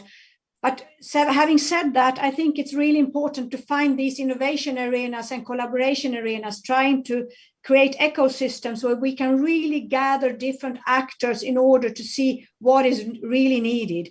And then we have to leave the structures of different sectors or branches. We really have to get them together in the same type of, around the same table. And of course, technology infrastructures is one important issue in this. And I think we have to be faster in building what is needed. But I also think we have to be more, as I said before, faster in changing them, not having something that that has a business model where you have where you need 10 to 15 years because you have it before you have the payback. Another thing is that I think that we also need to start to use different type of machine learning and AI, because we have so much knowledge in our tech infra, in all our reports and things like that, and that would help us to be more foresighted and also to understand all the knowledge that we already have, so that we don't just let the knowledge get into a single report or a single test or a single researcher. We have to connect it together in an organizational level. And it's interesting to see, because 2 years ago, I would say that the researchers and the divisions within our RISE, they didn't ask for AI. How can we do applied AI in our labs? Now everybody's talking about it. So we really have to set up a specific organization just to support our researchers within RISE, what we are actually doing towards industry with our AI researchers. So I think we have to sort of move into new areas as well. But perhaps you're all doing this already. I don't know, but we are starting. Thanks, Pia. So maybe we have 1 minute to close, and I would like to hear from our Portuguese panelists, or from Gonzalo and Nuno, to close this panel very short. What do you think, your challenges will be with those collabs, and what will be, the impact for the Portuguese economy? That was one of the last questions, and then we have to close the panel. So maybe Gonzalo first. Sure, very quickly. So I think collabs is a really bold initiative. Of course, we are very enthusiastic being part of and leading one of them.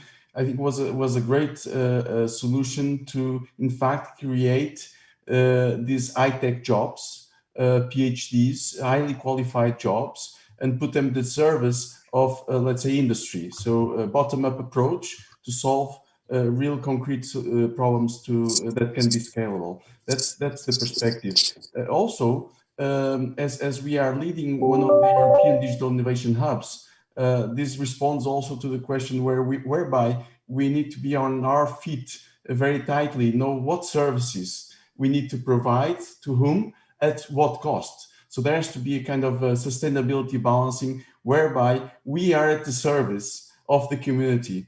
So I think the EDI model, the European Digital Innovation Hubs model, will be a great way not only to put ourselves on our toes. In other ways, we have to look at who's our customer, who are we serving, but also become in a way sustainable and provide those services at cost.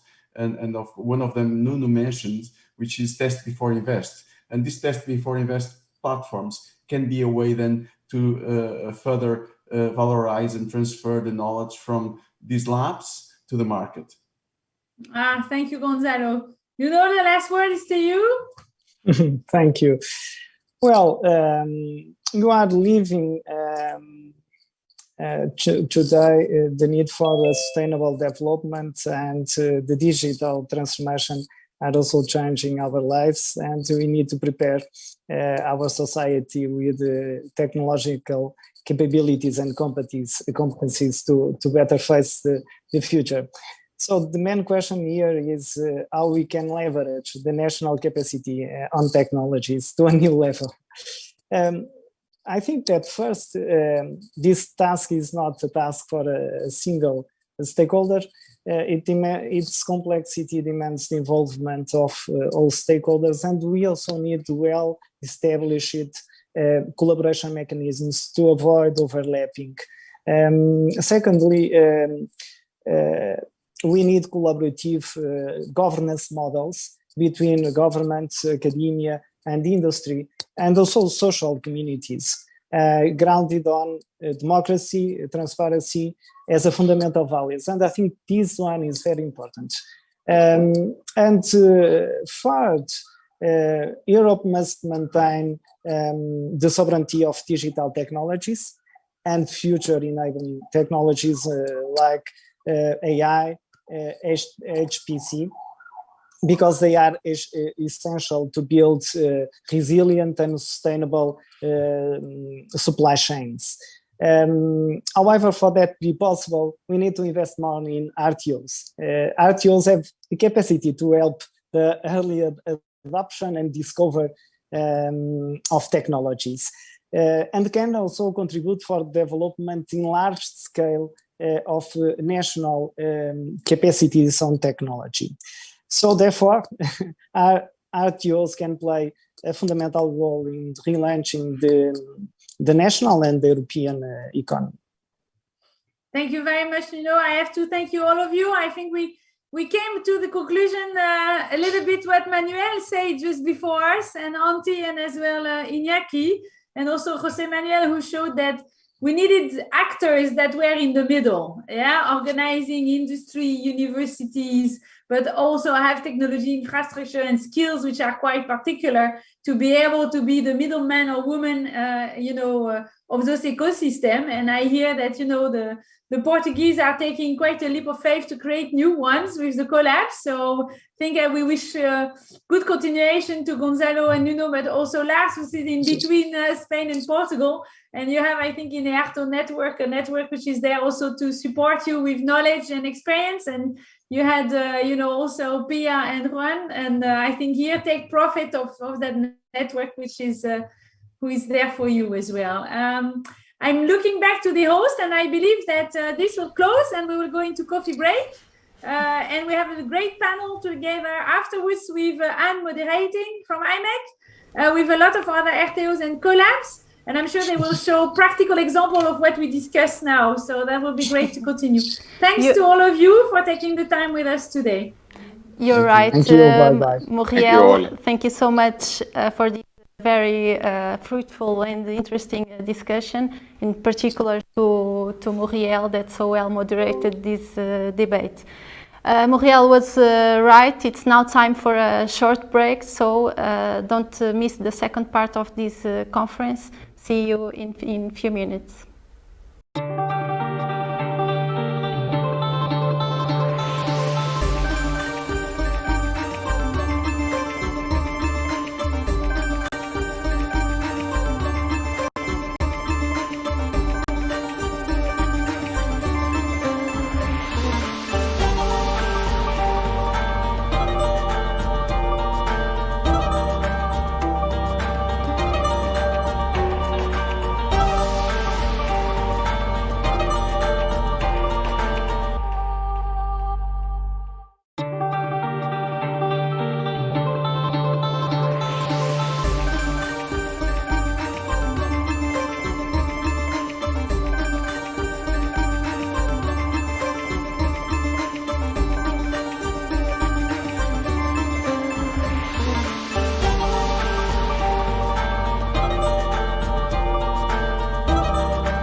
welcome again.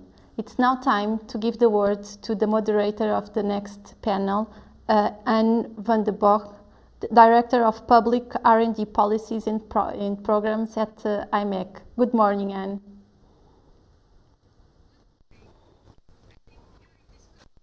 Already got a number of important messages today on the role of RTOs as co-creation enablers and technology access providers. Now, in the previous panel, we discussed the green and digital as drivers for the development of regional and national technology capabilities. Now, in this panel discussion, we want to look deeper into the key technologies needed for this digital and green transition, and we will use some cross-sectoral examples. And today I have with me 5 experts from different sectors that will share their insights with us. And I want to first introduce you to them. So from INESC, we have the Chief Executive Officer, João Claro.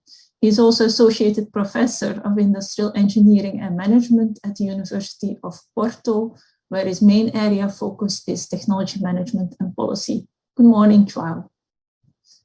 Then from Fraunhofer, I would like to welcome... Good morning, Anne. I would like to welcome Matthias Rauch, who is the Director of Research, Strategy and Policy. He is responsible for preparing the scientific and corporate strategy decision of his management board. Good morning, Matthias. And then Katio Pinto, is the Executive Secretary at Smart Farm Colab. Yeah. She's focusing on digital innovation for agriculture. Previously, she was the head of science of a startup in this area. Good morning, Katja. Good morning, Anna. And then we have Arthur Costa, who's currently Chief Technology Officer at the Colab Atlantic. Previously, he worked for Intelli, which is a Portuguese think tank which aims to assist policymakers in the definition and implementation of public policies, and then focusing on the Portuguese technological, economic, and social development. Good morning, Arthur. Good morning. And then finally, we have João Moutinho, who is the Business and Internationalization Director of the BUILD Colab. In the past, he was also coordinator of the Mobile and Urban Computing Department and co-director of the Center for Computer Graphics of the University of Minho. Hi, Anne. Hi, all. Good morning. So how I would like to go ahead is I would first give you the floor to introduce yourself, your organization, and the technology infrastructures you are overseeing.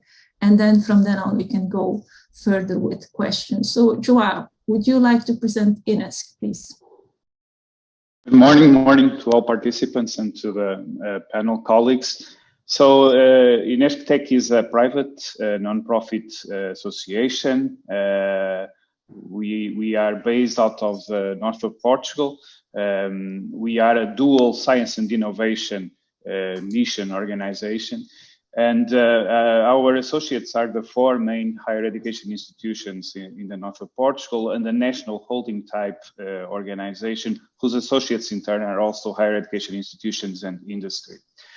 We have 4 core scientific domains: computer science, power and energy, industrial and systems engineering, and networked intelligence systems. And we work with a variety of areas of societal challenges and industry needs.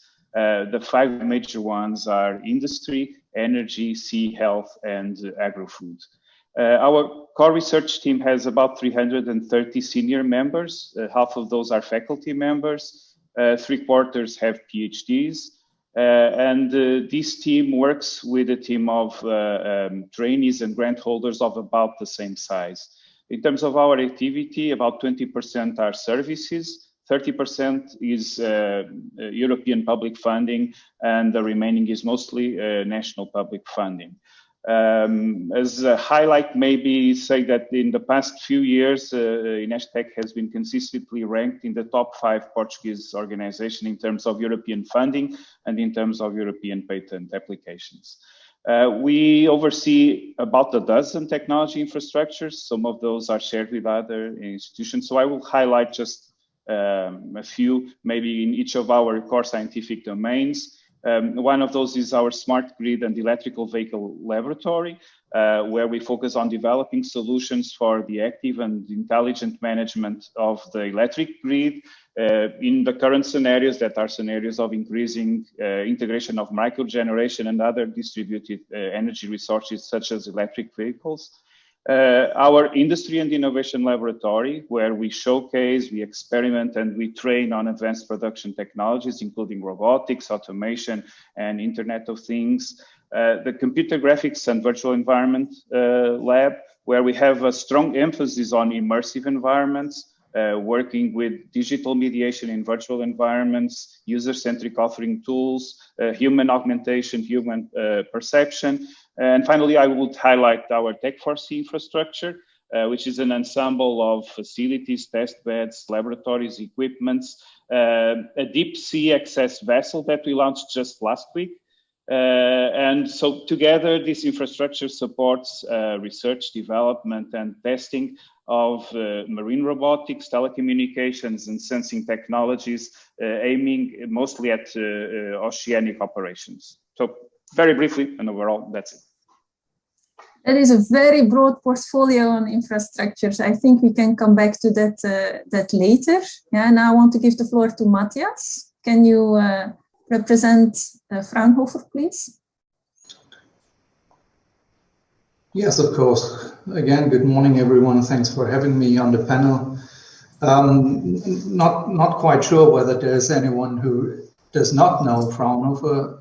Anyhow, Fraunhofer Gesellschaft is certainly the world's leading organization for applied research. In our 75 institutes and research institutions, we have about 30,000 employees who work in intern transdisciplinary research teams together with our valued partners from industry and other research organizations. With an annual budget of around 2.8 billion euro, Fraunhofer certainly plays a central role in the European innovation process. Our passion is certainly transforming novel ideas into innovative technologies, realizing key research projects with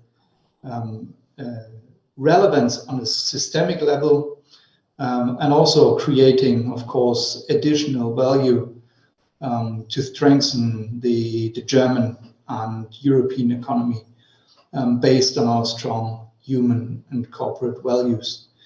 What are the technology infrastructures that our organization is overseeing? Well, it's truly a vast array of different types of tech infrastructures, ranging from our high-performance centers that we co-organize with local universities and schools of applied sciences, to digital innovation hubs, labs, fab labs, etc. Let me provide just 3 brief examples that showcase our tech infrastructures and that underpin, I think, the key topics of today's panel here. That is the green and digital transition, of course, but it also relates to the vital issue of tech sovereignty. 2 recent examples of our research fabs are in microelectronics and in battery research. We established 2 unique, huge platforms with new devices for prototyping, testing, pilot production. Both of those research fabs were developed in parallel to the IPCEIs, the important projects of common European interest. One in microelectronics and the other one, you're well aware, in batteries. And our efforts there, our infrastructure there directly underpins and supports the industrial efforts in order to develop the next and the next after that tech generation. Green transition, there is something that in German we call Reallabore, that's kind of real world laboratories, where we support the German Energiewende, And we are currently about to set up one of the world's largest electrolyzer plants. That project is good for the production of green hydrogen at a capacity of greater than 100 megawatt, and is said to be operational by 2024. With those infrastructures, we demonstrate that there is a new generation of technology that is ready to apply for the generation and also the storage of green hydrogen, and of the various application pathways that we can establish and further develop. So it's all about really the use of renewable energies, wind, sun, solar, PV, to produce green hydrogen or refine it then into carbon, CO2 neutral, raw chemicals, but also e-fuels. And with that, I'll leave it. Thanks very much. I look forward to our discussion. Okay, thank you, Matthias. I think it will be very interesting to hear some of your views being an RTO, which is active in multiple countries in Europe. So let's now go to Katja. Can you say something about the CoLab, the smart farm one?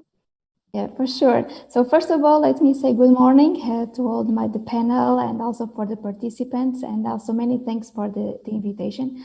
It's indeed a great pleasure and honor to be here today in this great panel.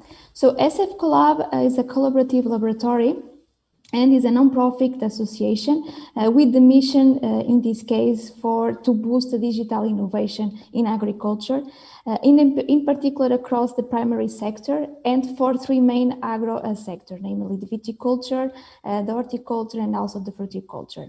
In terms of the team, we are very multidisciplinary, and we have also different partners as being an association. In total, we have 18 partners, and that covers different entities, since from academia, competence centers, and also SMEs. And here in SMEs, we have a broad range, for example, of entities that covers the technology developers, the production itself, but also the transport, the sprayers production, and so on. So our mission of SF CoLab is on the transfer of the knowledge, but also the technology and the innovation, and acting as a facilitator, what we say, from the academia to the end users, in this case from industry. And so this is through cross-sectoral approaches. So in terms of the technology, and very shortly, we have here different focus on digital technologies, in particular, and in three main aims, namely the IoT, the artificial intelligence, and also the machine learning. And why? Because what we really focus is on the support, not only the dairy farming management, but also to allow the development and implementation of sustainable production strategies. And for sure, the innovative techniques for the efficient use of the resources, because we are in an era that means that we need to produce more using the less resources. And for these, digital technologies have a huge impact and is very important. And so these all digital technology infrastructures will allow to create what we call the real-time monitoring systems, and for the daily farming management, which is very crucial, but also to include autonomous vehicles that in agriculture also have an important role, in particular the machinery automation.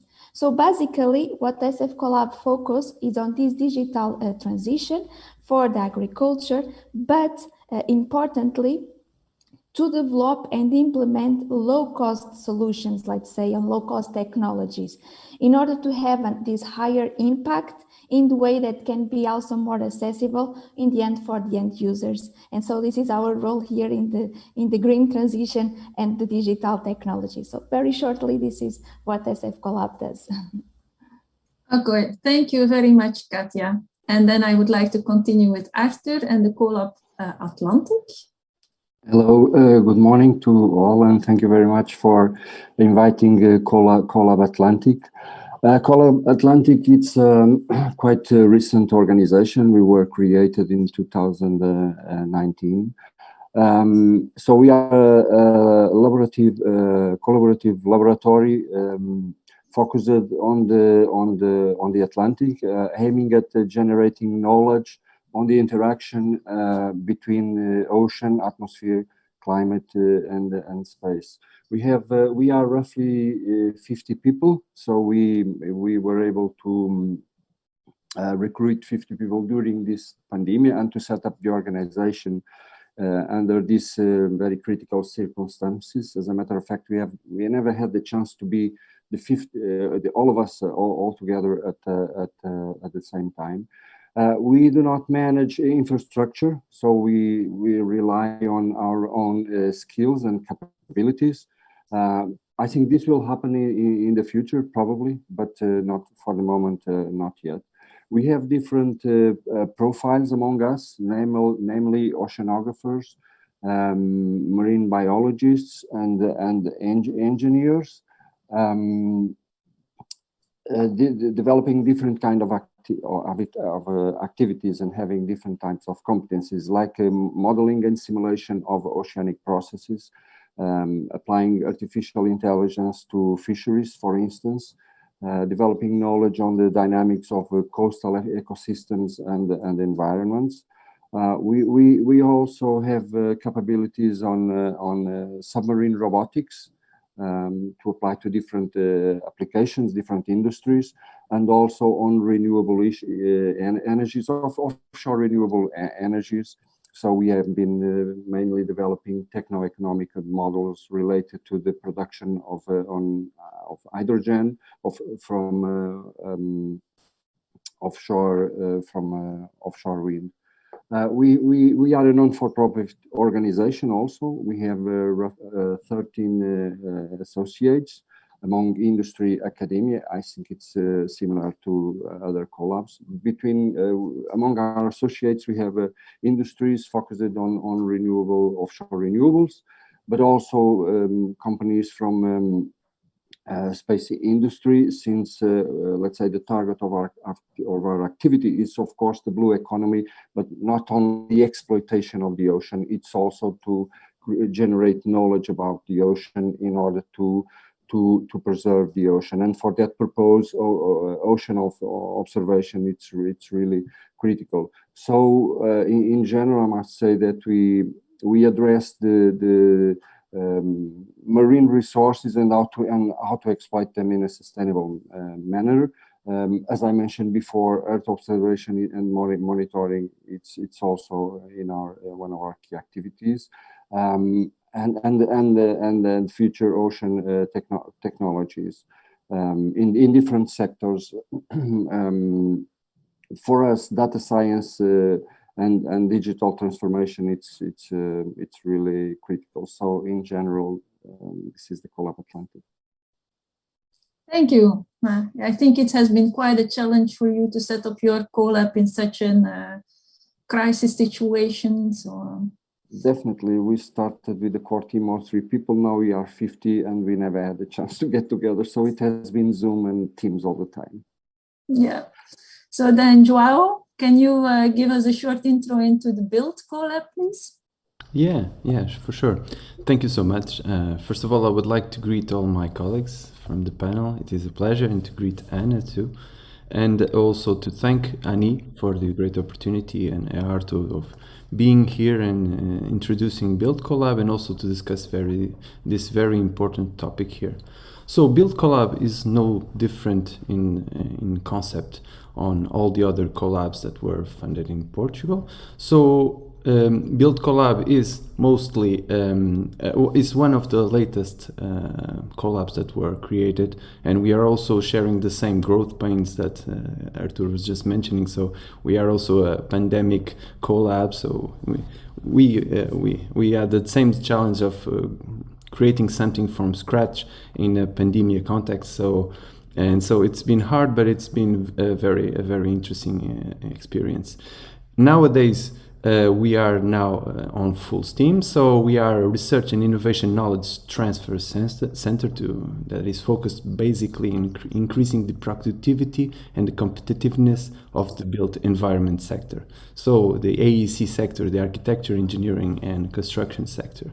We have this very focused technology to market approach, and we also focused on creating highly qualified jobs for the sector.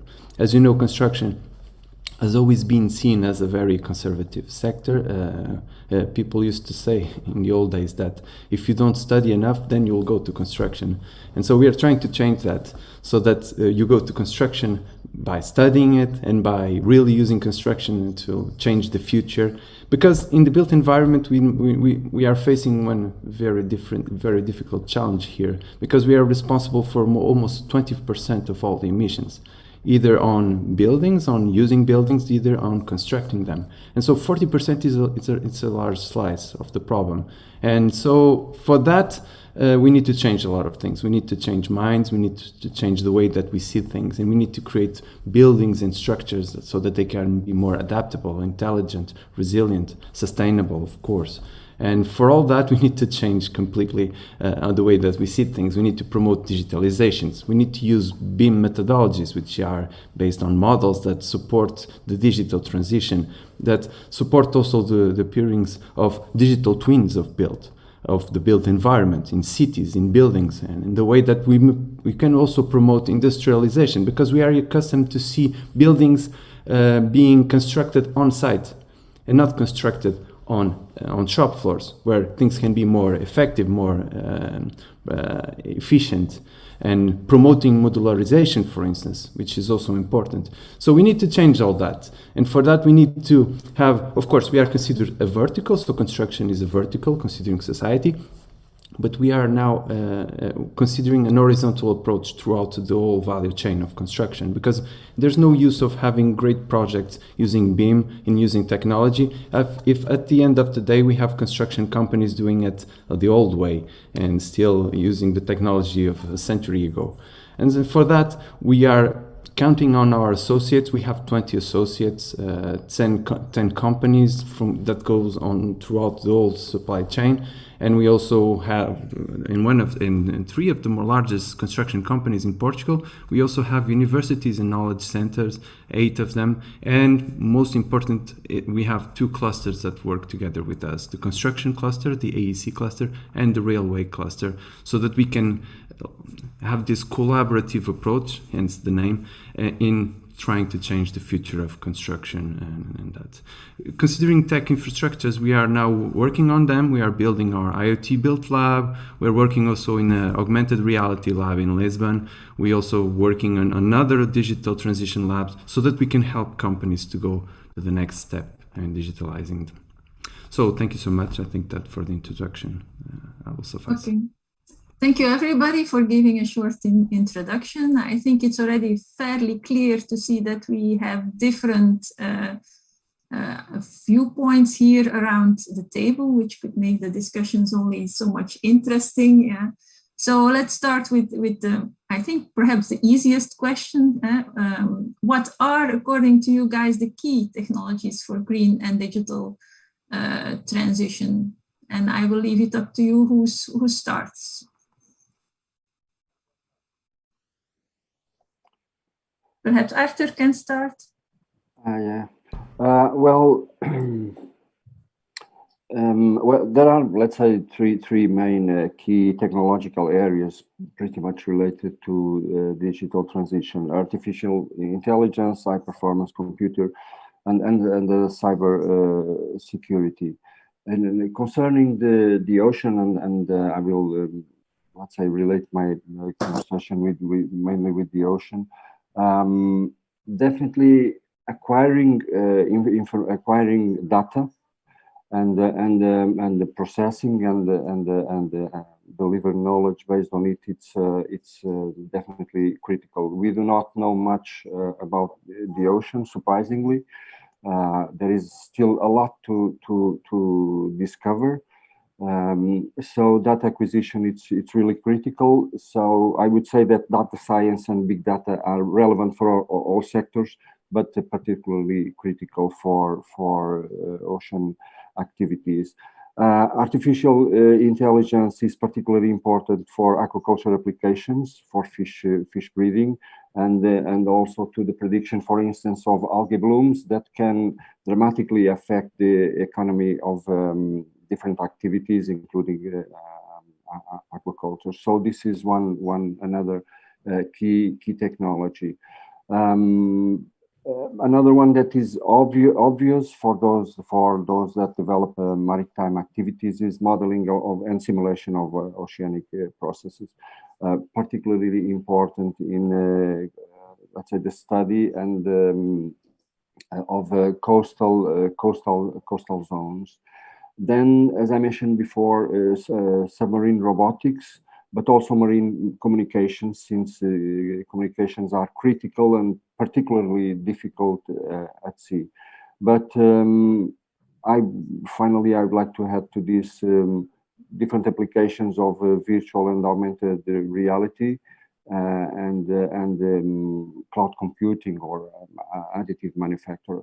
Since the marine activities are, let's say, there is a wide scope of sector with very different profiles, from shipping, shipbuilding, fishing. So as you can imagine, all, let's say, the digital technologies have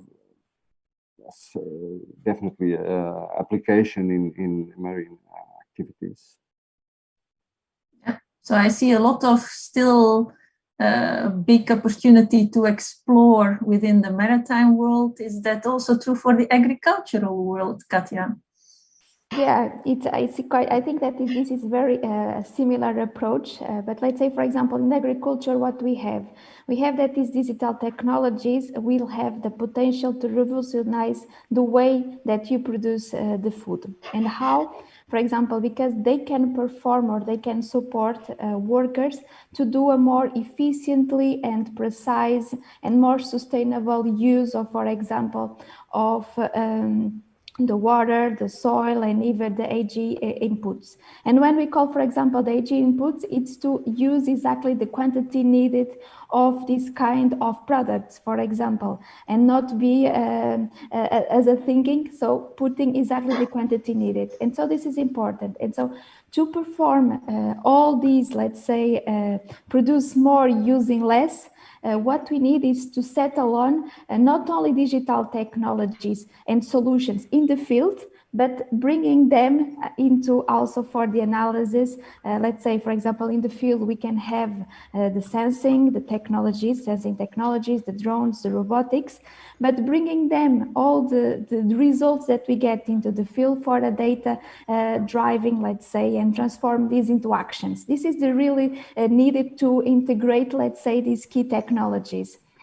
And so that means that, for example, these data-driven insights can be used to improve the decision-making and daily management practices, which actually have an important role in all the process in the farming and in the agriculture field. So this is, and for sure that these data-driven insights come from different areas, integrative areas. We can't select only one. So we can have the IoT, data fusion, big data, and artificial intelligence. But again, this is important to connect technological solutions in the field and bring them into data-driven solutions. And I guess this is not only in agriculture, but also in the other fields. Yeah, indeed. Perhaps still a small contribution from the Build Collab. Yeah, thank you, Anne. Yeah, it's like I said before, it's a big challenge because we need a simple exercise. Imagine the typical worker with the helmet and on construction, and you have several challenges around it. There's safety issues, there are behavioral issues. So it's one of the hardest environments that you may encounter. So for that, we need to have bottom-up approaches that consider the more fundamental needs for construction. And for that, of course, you need to use cyber-physical systems, IoT systems that can, of course, digitalize a sector that it's typically and not digitalized, and that is very conservative.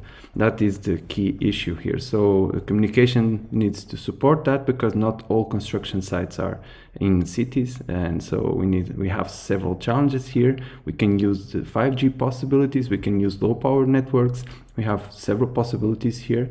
And when we have all the information, we need to find places to put that information and to structure it. And for that, we need to use models.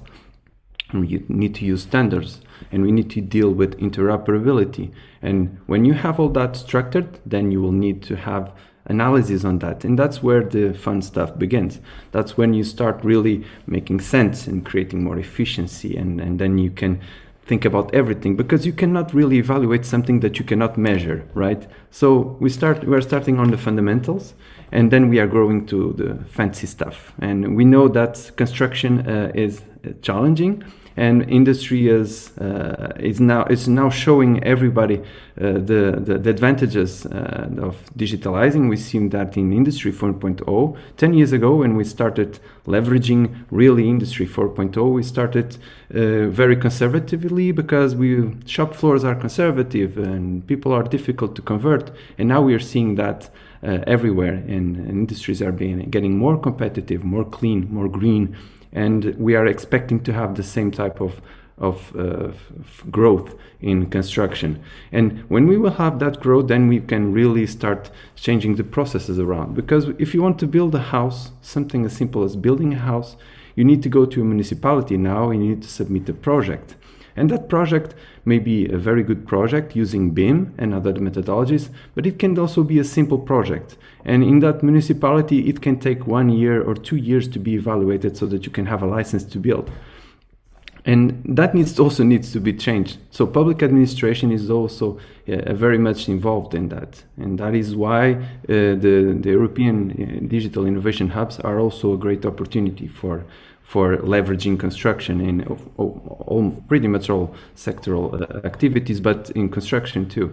Because we can really create this one-stop shop where we can really put people and companies and administration to go to one place and to solve their problems, and to really test things before investing, and to change the way that things can really be used in society. It's not just about researching and creating knowledge. It's about really applying them to the businesses and to the public administration. And I think that is probably one of the greatest challenges that we will have in putting all these fancy key enabling technologies into real action, with the troubles and the real difficulties of the real world. Thank you. And that actually brings me to my next question, that it definitely is a role there for the RTOs, yeah? And how do you think that the role of the RTOs in the industrial innovation ecosystem can be further leveraged, that we can contribute maximally to the green and digital transition? And perhaps Chao can give a first view on that one. Yeah, so these priorities that the European Union has chosen for the next few years, that they are really critical in the current global landscape of challenges that we face in terms of climate and in terms also of the economy. So these priorities, I think, bring us an unprecedented urgency and magnitude of these challenges. And so one aspect where I see that RTOs may have a specific and relevant contribution is the fact that this an unprecedented, urgent and massive dimension of the challenges requires a fast and an all-inclusive response from Europe and from the European Union. And this requires very strong coordination and collaboration between stakeholders. If we need to be fast and we need to be all-inclusive. So coordination and collaboration are strongly required. And RTOs have traditionally occupied nodal positions in innovation ecosystems. So they are by the nature of the work and the positions that they have and they do, they are in a unique position to contribute to this coordination effort. So I think that this is one of the important roles that maybe some brightness should be turned on this role for RTOs in these transitions, because of the urgency and because of the scale of the challenges that are involved here.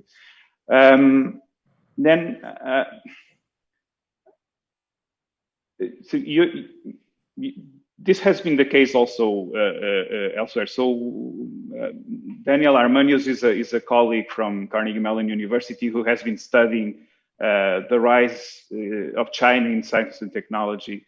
And Daniel argues that the key contributing factor to that rise is the strength of the institutional infrastructure that China has built, and particularly institutions that are dedicated to supporting technological innovation. And this really suggests that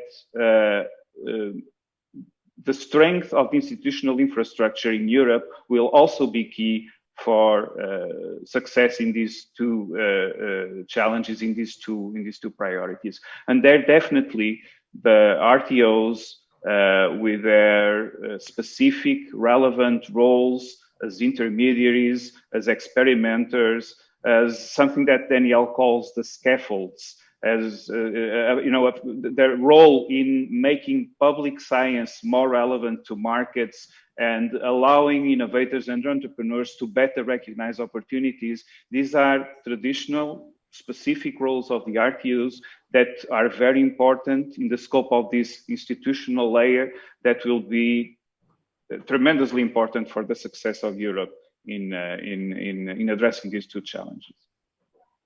Okay, so support of Europe is of course welcomed, yeah. Perhaps Matthias can give us some insight on some recommendations, yeah, that we can give to the EU or the EU programs to help us in this green and digital transition. Well, I might actually try. Thank you. In terms of recommendations, well, if you look at the current pandemic and the crisis that came from that, this really is something like a burning glass for European industry and society. It really highlights critical vulnerabilities, dependencies in several, certainly some of them also strategic value chains. And one of the main lessons is probably that we have to think more strategically in terms of resilience, in terms what if, and we just have to be ready to use the technology that is in principle available, but where we still need too much time and where it takes us too long to put it to market. And I think we therefore need to address several fields of action as quickly as possible. And we really need in Europe to position ourselves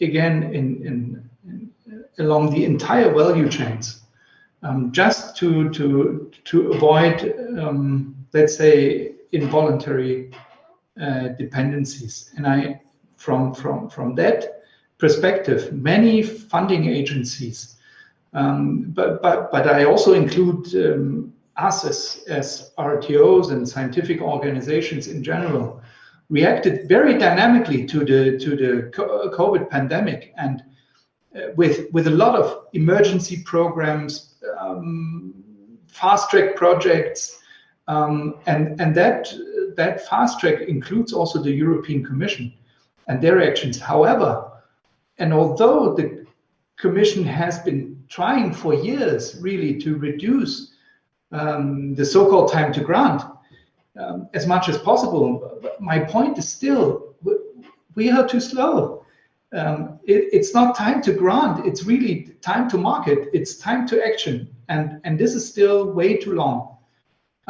That's not saying we are inagile, that when it comes to reacting quickly to all those big challenges and trends. The first framework programs in Horizon Europe have been under discussion for more than a year. Many calls are now open, but projects do not start, most of them, until 2023. So we need to be able to react more quickly to trends.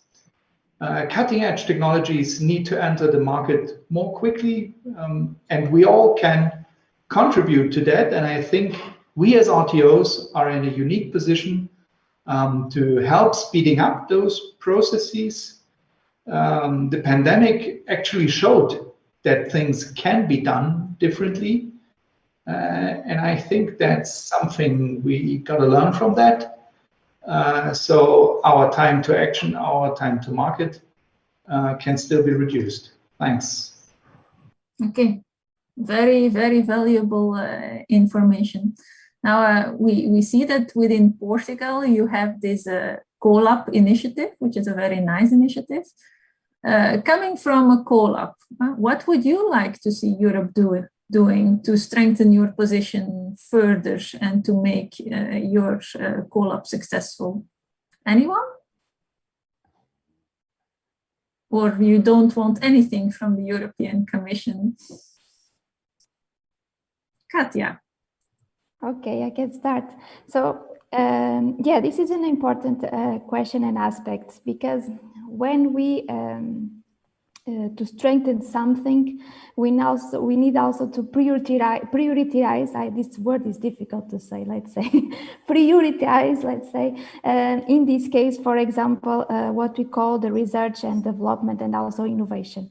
Because as we referred before, without this kind of strengthen this part of the collaborations and the research and development, it will be quite difficult to implement also the different technologies and this transition for the green, let's say, technologies.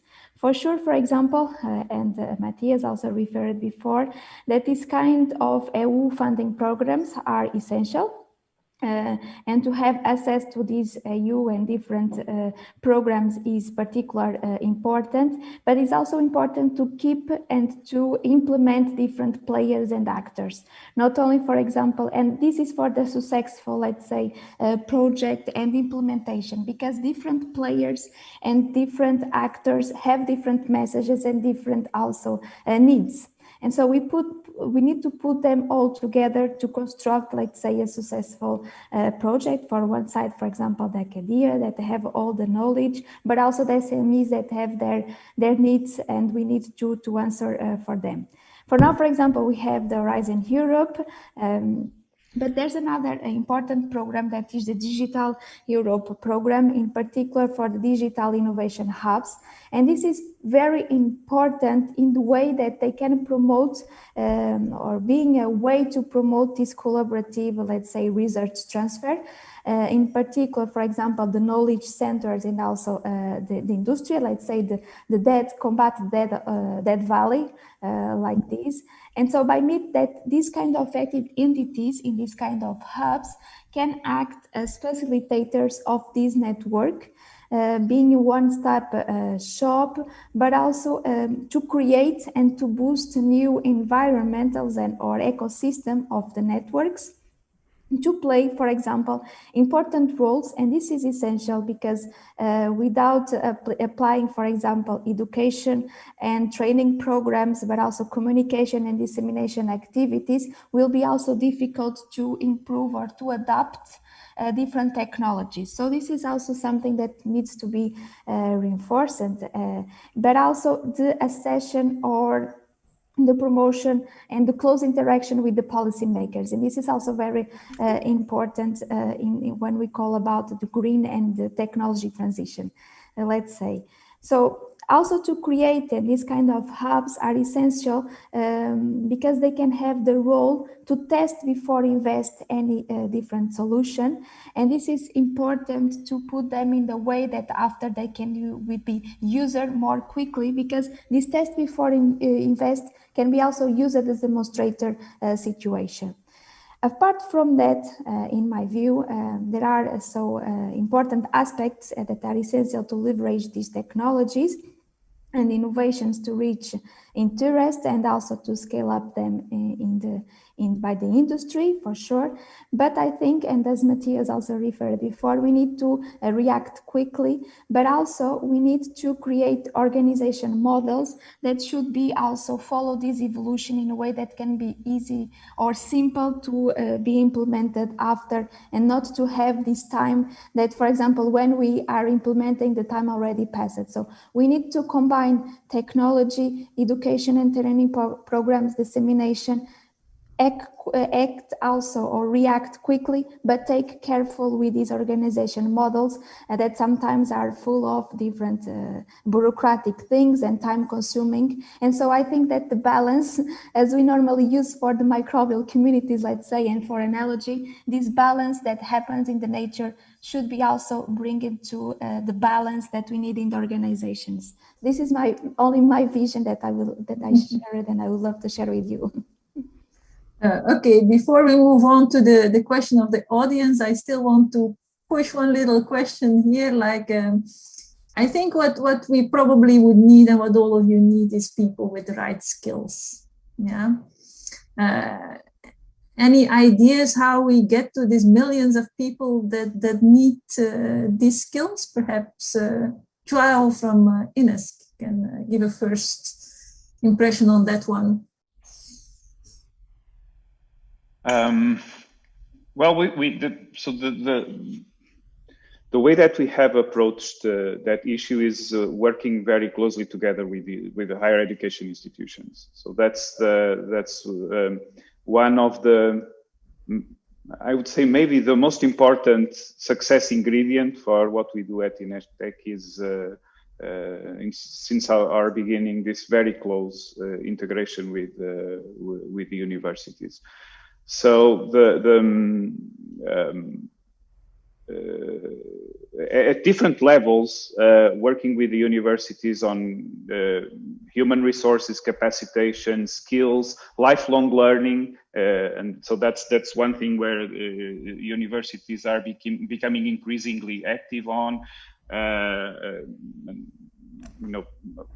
Here, so for instance, here in Portugal, we have had a major initiative to strengthen digital competencies, and higher education institutions, especially the polytechnic institutions, have been very active in that kind of programs, and EARTO has also been very active working with higher education institutions and the government in developing the program. So I think that it's this kind of major joint initiatives between RTOs and other scientific and research organizations, higher education institutions, even industry stakeholders. So for instance, this digital competence program is something that we developed and we implemented with industry associations and with specific companies. So I think that this is one of the ways that we are experimenting with in going about it, and with a huge impact. So it's this joint collaboration between industry, government, RTOs, scientific organizations, and higher education institutions. Mm-hmm. Okay, thank you. And now we have some questions from the audience, and I'm going to read it from my screen. Okay, which are the economic sectors in which the implementation of the green and digital transition presents the greatest challenges?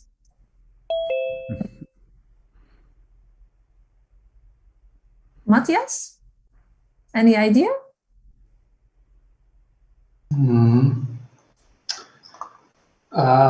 The greatest challenges, well, probably in those areas where we are still not digitalized, and that haven't seen too much transformation over the last decades. So I could think of really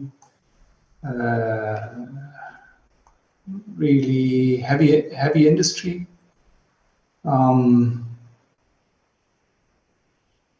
Cement concrete being one of the industrial areas where I think it's rather challenging, technologically challenging.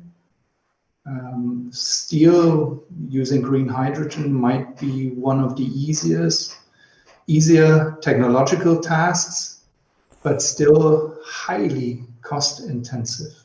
Yeah. And also, if you just think of the actual size of just of an average steel factory in the Rhineland, Tata in Belgium, the sheer amount of green hydrogen that you would need in order to run with a direct reduction technology, such a plant is quite something. So then you come to the question of how to produce all this green hydrogen, and then you come to questions of how to scale up, particularly the electrolyzer technologies that we have in place. And there are still some questions that we need to resolve that would need another decade. So in order to fulfill our ambitious goals, we have to speed up those technologies. We have to leave our labs. We have to scale up quicker. And for that, I think you would need larger investments, actually. That would not only come from the industry in question, but we also talk public taxpayers' money here. Another area that I can think of that is challenging, but really worth all the efforts, is the topic of green IT, where we actually see that ICT, all those technologies today, create considerable challenges to sustainability. Particularly in regards to their energy consumption and the resource needs. So there, every effort is really very welcome to reduce the power consumption of this whole sector, which has still growth rates that outnumber the efficiency wins that we take. Thanks. Is there anybody else who wants to contribute anything more to this? Yeah. Well, I think I can add something to in relation to what Matthias said. As a matter of fact, for those who are involved in digital technologies, there is an amazing opportunity in the blue economy. I think the application of digital technologies, it's transversal to all the different sectors that are part of the blue economy. Pretty much related to what I said before, the need to acquire data, and but also especially the need to generate new solutions that allow these emerging sectors to further develop. If we can take well, besides the conventional sectors like ports, for instance, and shipping, and I think it's not difficult to imagine the role that digital transition may have in these sectors. But if we look to two emerging sectors that are really developing very fast and need solutions, then I think it's easy to realize the role that digital technologies may have. And I'm talking about offshore renewables and the dramatic increase of eolic in the ocean, which is important for the energy transition, which is one of our goals at the European Union, but also to aquaculture. Definitely, we need to take aquaculture offshore. There is a great deal of work to be done, also near the perception of the public in relation to aquaculture. But there is if we take aquaculture offshore, then there is no possibility to have people people working offshore. So we have to work with and manage systems.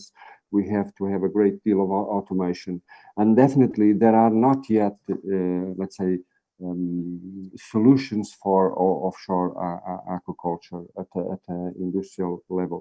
So if we have to, let's say, to perform this activity unmanned, then there is an amazing room for digitalization, for automation, and all this is still needs to be done.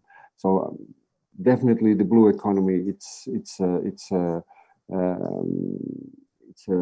field of opportunity for digital technologies. Another example might be the blue biotechnology. So okay, thank you. We have to close, but before I want to close the session, I want to give each of you like a 1 minute opportunity to tell me what your key takeaways or your key message should be to me, to the audience that is here today. And we'll do it in the same order as we started. So I would suggest that João starts. Okay, so final 1 minute pitch. Yes. So as I mentioned before, the green and digital transition are very ambitious priorities. They are also massively worthwhile priorities, but achieving their goals is going to require a massive and unprecedented mobilization of science and technology for innovation. These goals and the full fruition of the underlying science and technology cannot be achieved without also significant innovation in other areas, and I mean policy and I mean business models. So this is something very important, and I think that Matthias and Katja already touched upon is the fact that technology innovation has to go together with policy innovation and business model innovation. And these are all areas where RTOs are experienced and they are committed to applying their capabilities and skills. And also, as I mentioned, this acceleration of our action on climate and digital priorities really requires a strong institutional infrastructure. And this infrastructure should emphasize the ability of RTOs to play their specific vital ecosystem roles. And also, as I mentioned, to contribute to a stronger stakeholder coordination, which is required for a fast and an all-inclusive response. Okay, Matthias. Thank you. I won't need a minute. I would just plead that we really should use science, research and development more than in the past as a key resource to actively address all those challenging, and that really matters, self-defined goals. That's the goals we ourselves defined for Europe of sustainable transformation. And if you look at everything that's going on in the so-called post-crisis recovery, at least to my taste, there is still not enough R&D, not enough science involved. If you look at the national recovery programs, how they support post-pandemic recovery, we could still use more innovation-driven projects, more R&D-based projects. We should look into additional business models to support that. Thank you very much. Okay, Katja. Okay, so we have discussed about today that both technology and also innovation have indeed a key role in this green and digital transition, but I would like to emphasize 2 points that in my view they are critical for the success of this transition, that are the accessibility and also the support.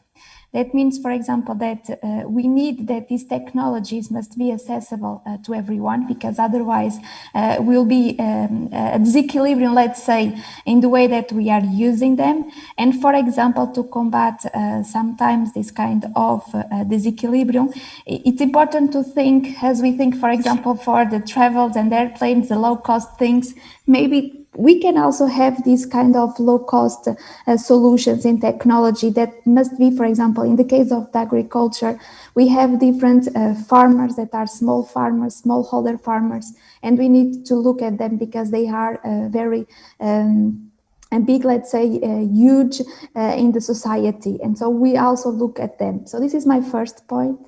And the second point is that in order to correct and to implement all these technologies in an accurately form or way, we need to have attention in the way that we are supporting the implementation of these technologies. So we need to support and to give adoption, not only the dissemination, but adoption is also crucial to implement in a general way these kind of technologies. That means to prepare, in other words, our society to use and these digital applications in different fields, not only in agriculture, but I think that is cross-sectoral, and this is my main messages for today.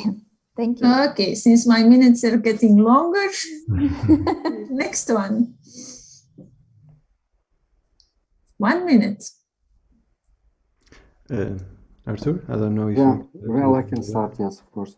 In 1 minute, maybe I can convey a, let's say, optimist and positive message about the future. We are, in fact, facing great challenges related to climate action, energy transition, and also the fact that we need to cope with the growing world population.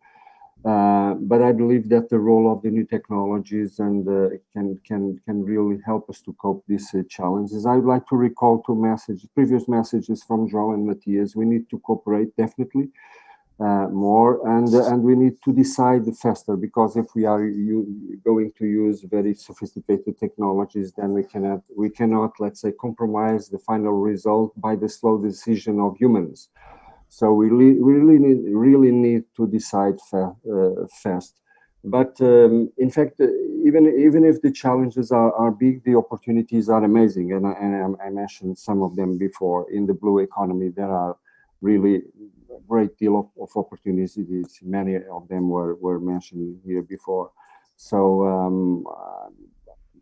my message is basically to welcome all of those that want to be involved in the digital transition applied to the blue economy. They are very welcome, and we need them because it has been tough for us to recruit young talents. And thank you very much for having me. Thank you.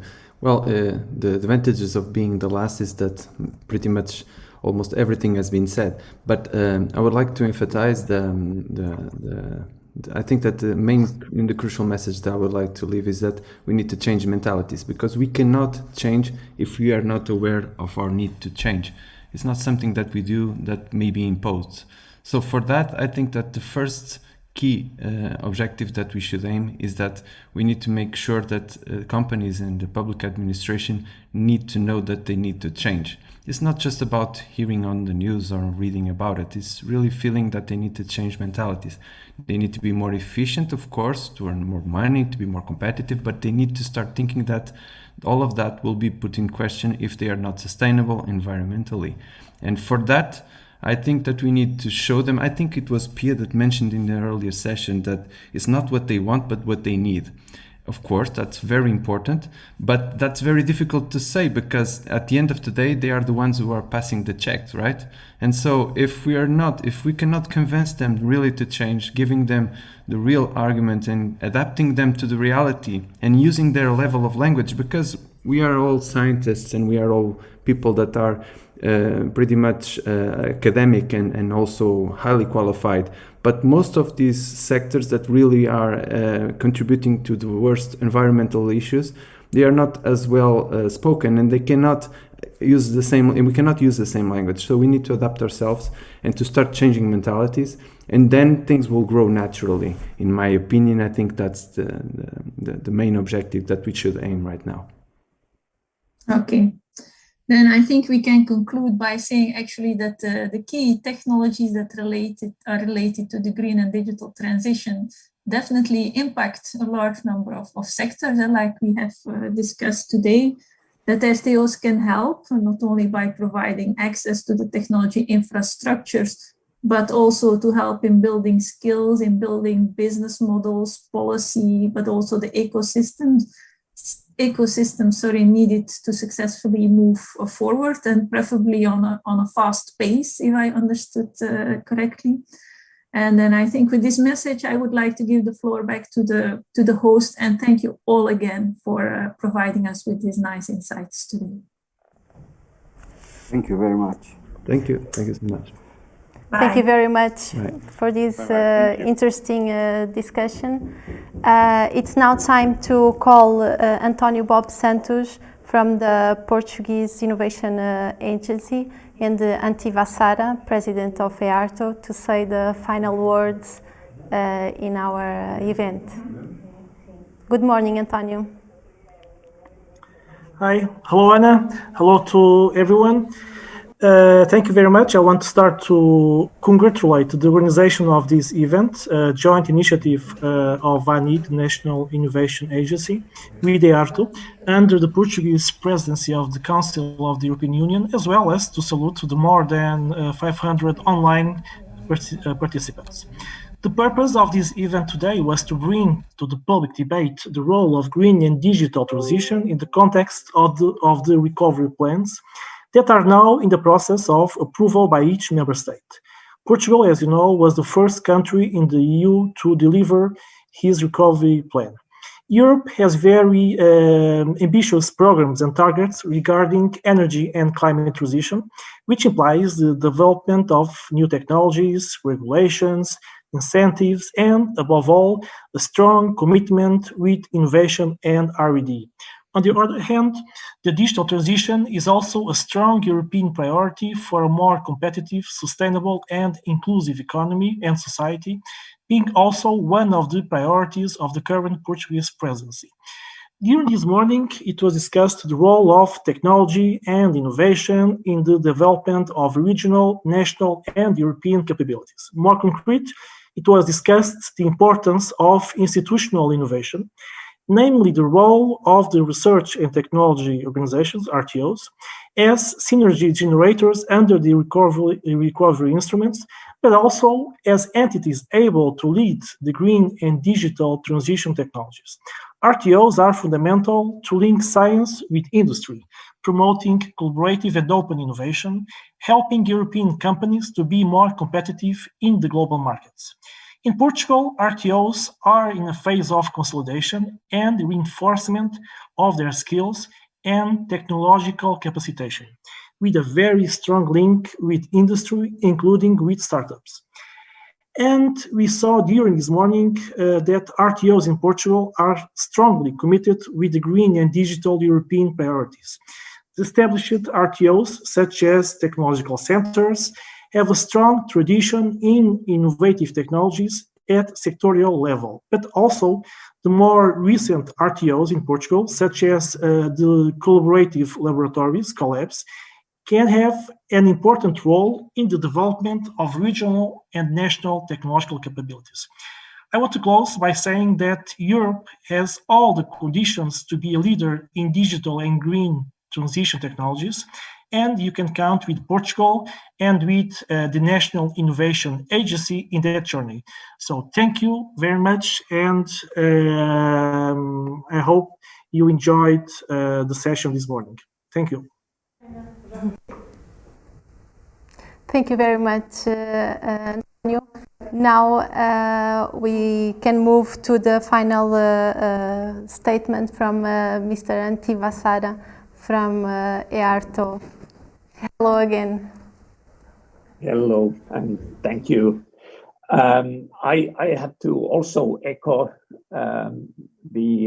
how excellent this event has been. Many thanks to the organizers, to Ani for organizing this excellent and really important event during these times, and also then to the Portuguese presidency of the Council for putting such an emphasis on both on research and innovation, but also on the role that RTOs can play.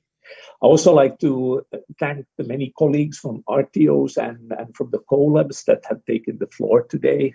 I think that all the presentations and all the panels were really right to the spot, but also then provided really good observations and food for thought when thinking about this field. We heard many excellent ideas, so many that I just possibly can't repeat even a fraction of the great points there, but I wanted to highlight a few things here. First of all, I think that we really heard that the unanimous opinion that science and technology is really creating that type of impact that Europe needs, both in the time of crisis that we have today, but also to prepare for the future and prepare for digital and green transition. We have seen the role that Rtos can play during the pandemic. We have shown the strength of the European Rtos and research and innovation there. But it's not only the technological power that we have or the scientific strengths that we have, that it's also about this way of working together, promoting collaboration, bringing different parties across the network together, but also across Europe, so that we are not retreating to our national silos. And this clearly then emphasizes also going forward how important it is that we stay focused, not only what happened at the EU level, but also how to bridge it then to the national and regional level. We have heard that Rtos can play a huge role in boosting Europe's technological sovereignty, how to do the economical recovery and transitions, but also then that we have an immediate opportunity then also to boost some of those things through the national recovery plans. And if the national recovery plans do not include research and innovation heavily, do not include the type of things that Rtos can do, EU will miss the boat. We heard from many of the panelists the importance of investments into technology infrastructures, and that how important it is that technology infrastructure is augmenting that what is done with the research infra, but also then that we really clearly hear the needs of the industry. If the technology infrastructures do not serve the needs of the industry, we are also missing the mark there. And the role that Rtos can play there is obviously then speeding up how the academic ideas, science and technology move then from lab then into companies for commercialization. And on that note also, there was a good comment on this importance that also in the interventions that Commission does, that it's not, or in Horizon Europe, that it's not about time to grant what we need to be measuring, but it's about time to market. How quickly we get then into seeing the fruits of the efforts in actions on the market. This type of call for speed is really important that we all hear. And at the end, we were, of course, many of the panelists and all of us were always asking for more, but it's also good to echo the positive spirit that, for example, Artur Costa in the end brought up, that we are really solving the problems that society has. Research and innovation builds hope that we can find those solutions. Never before we have had this many great things coming from science and technology that can then be turned into positive things and creating sustainable growth. So we have all the reason to be very hopeful that the future will bring great things. We just now now need to take action and grasp those opportunities and use science and technology for the good of Europe and the world. So I really enjoyed the event. I learned a lot, got very good insights from the discussions. I hope that you all enjoyed this too. And on behalf of EARTO, I really want to thank once again the organizers for this event, but also very much everybody online for your participation. Thank you all, and stay safe and stay healthy. Thank you very much for your words, and thank you to all the speakers and moderators that spent their morning with us. And thank you also to those at home or at office or at home office that spent their morning with us. Have a good week and see you next time.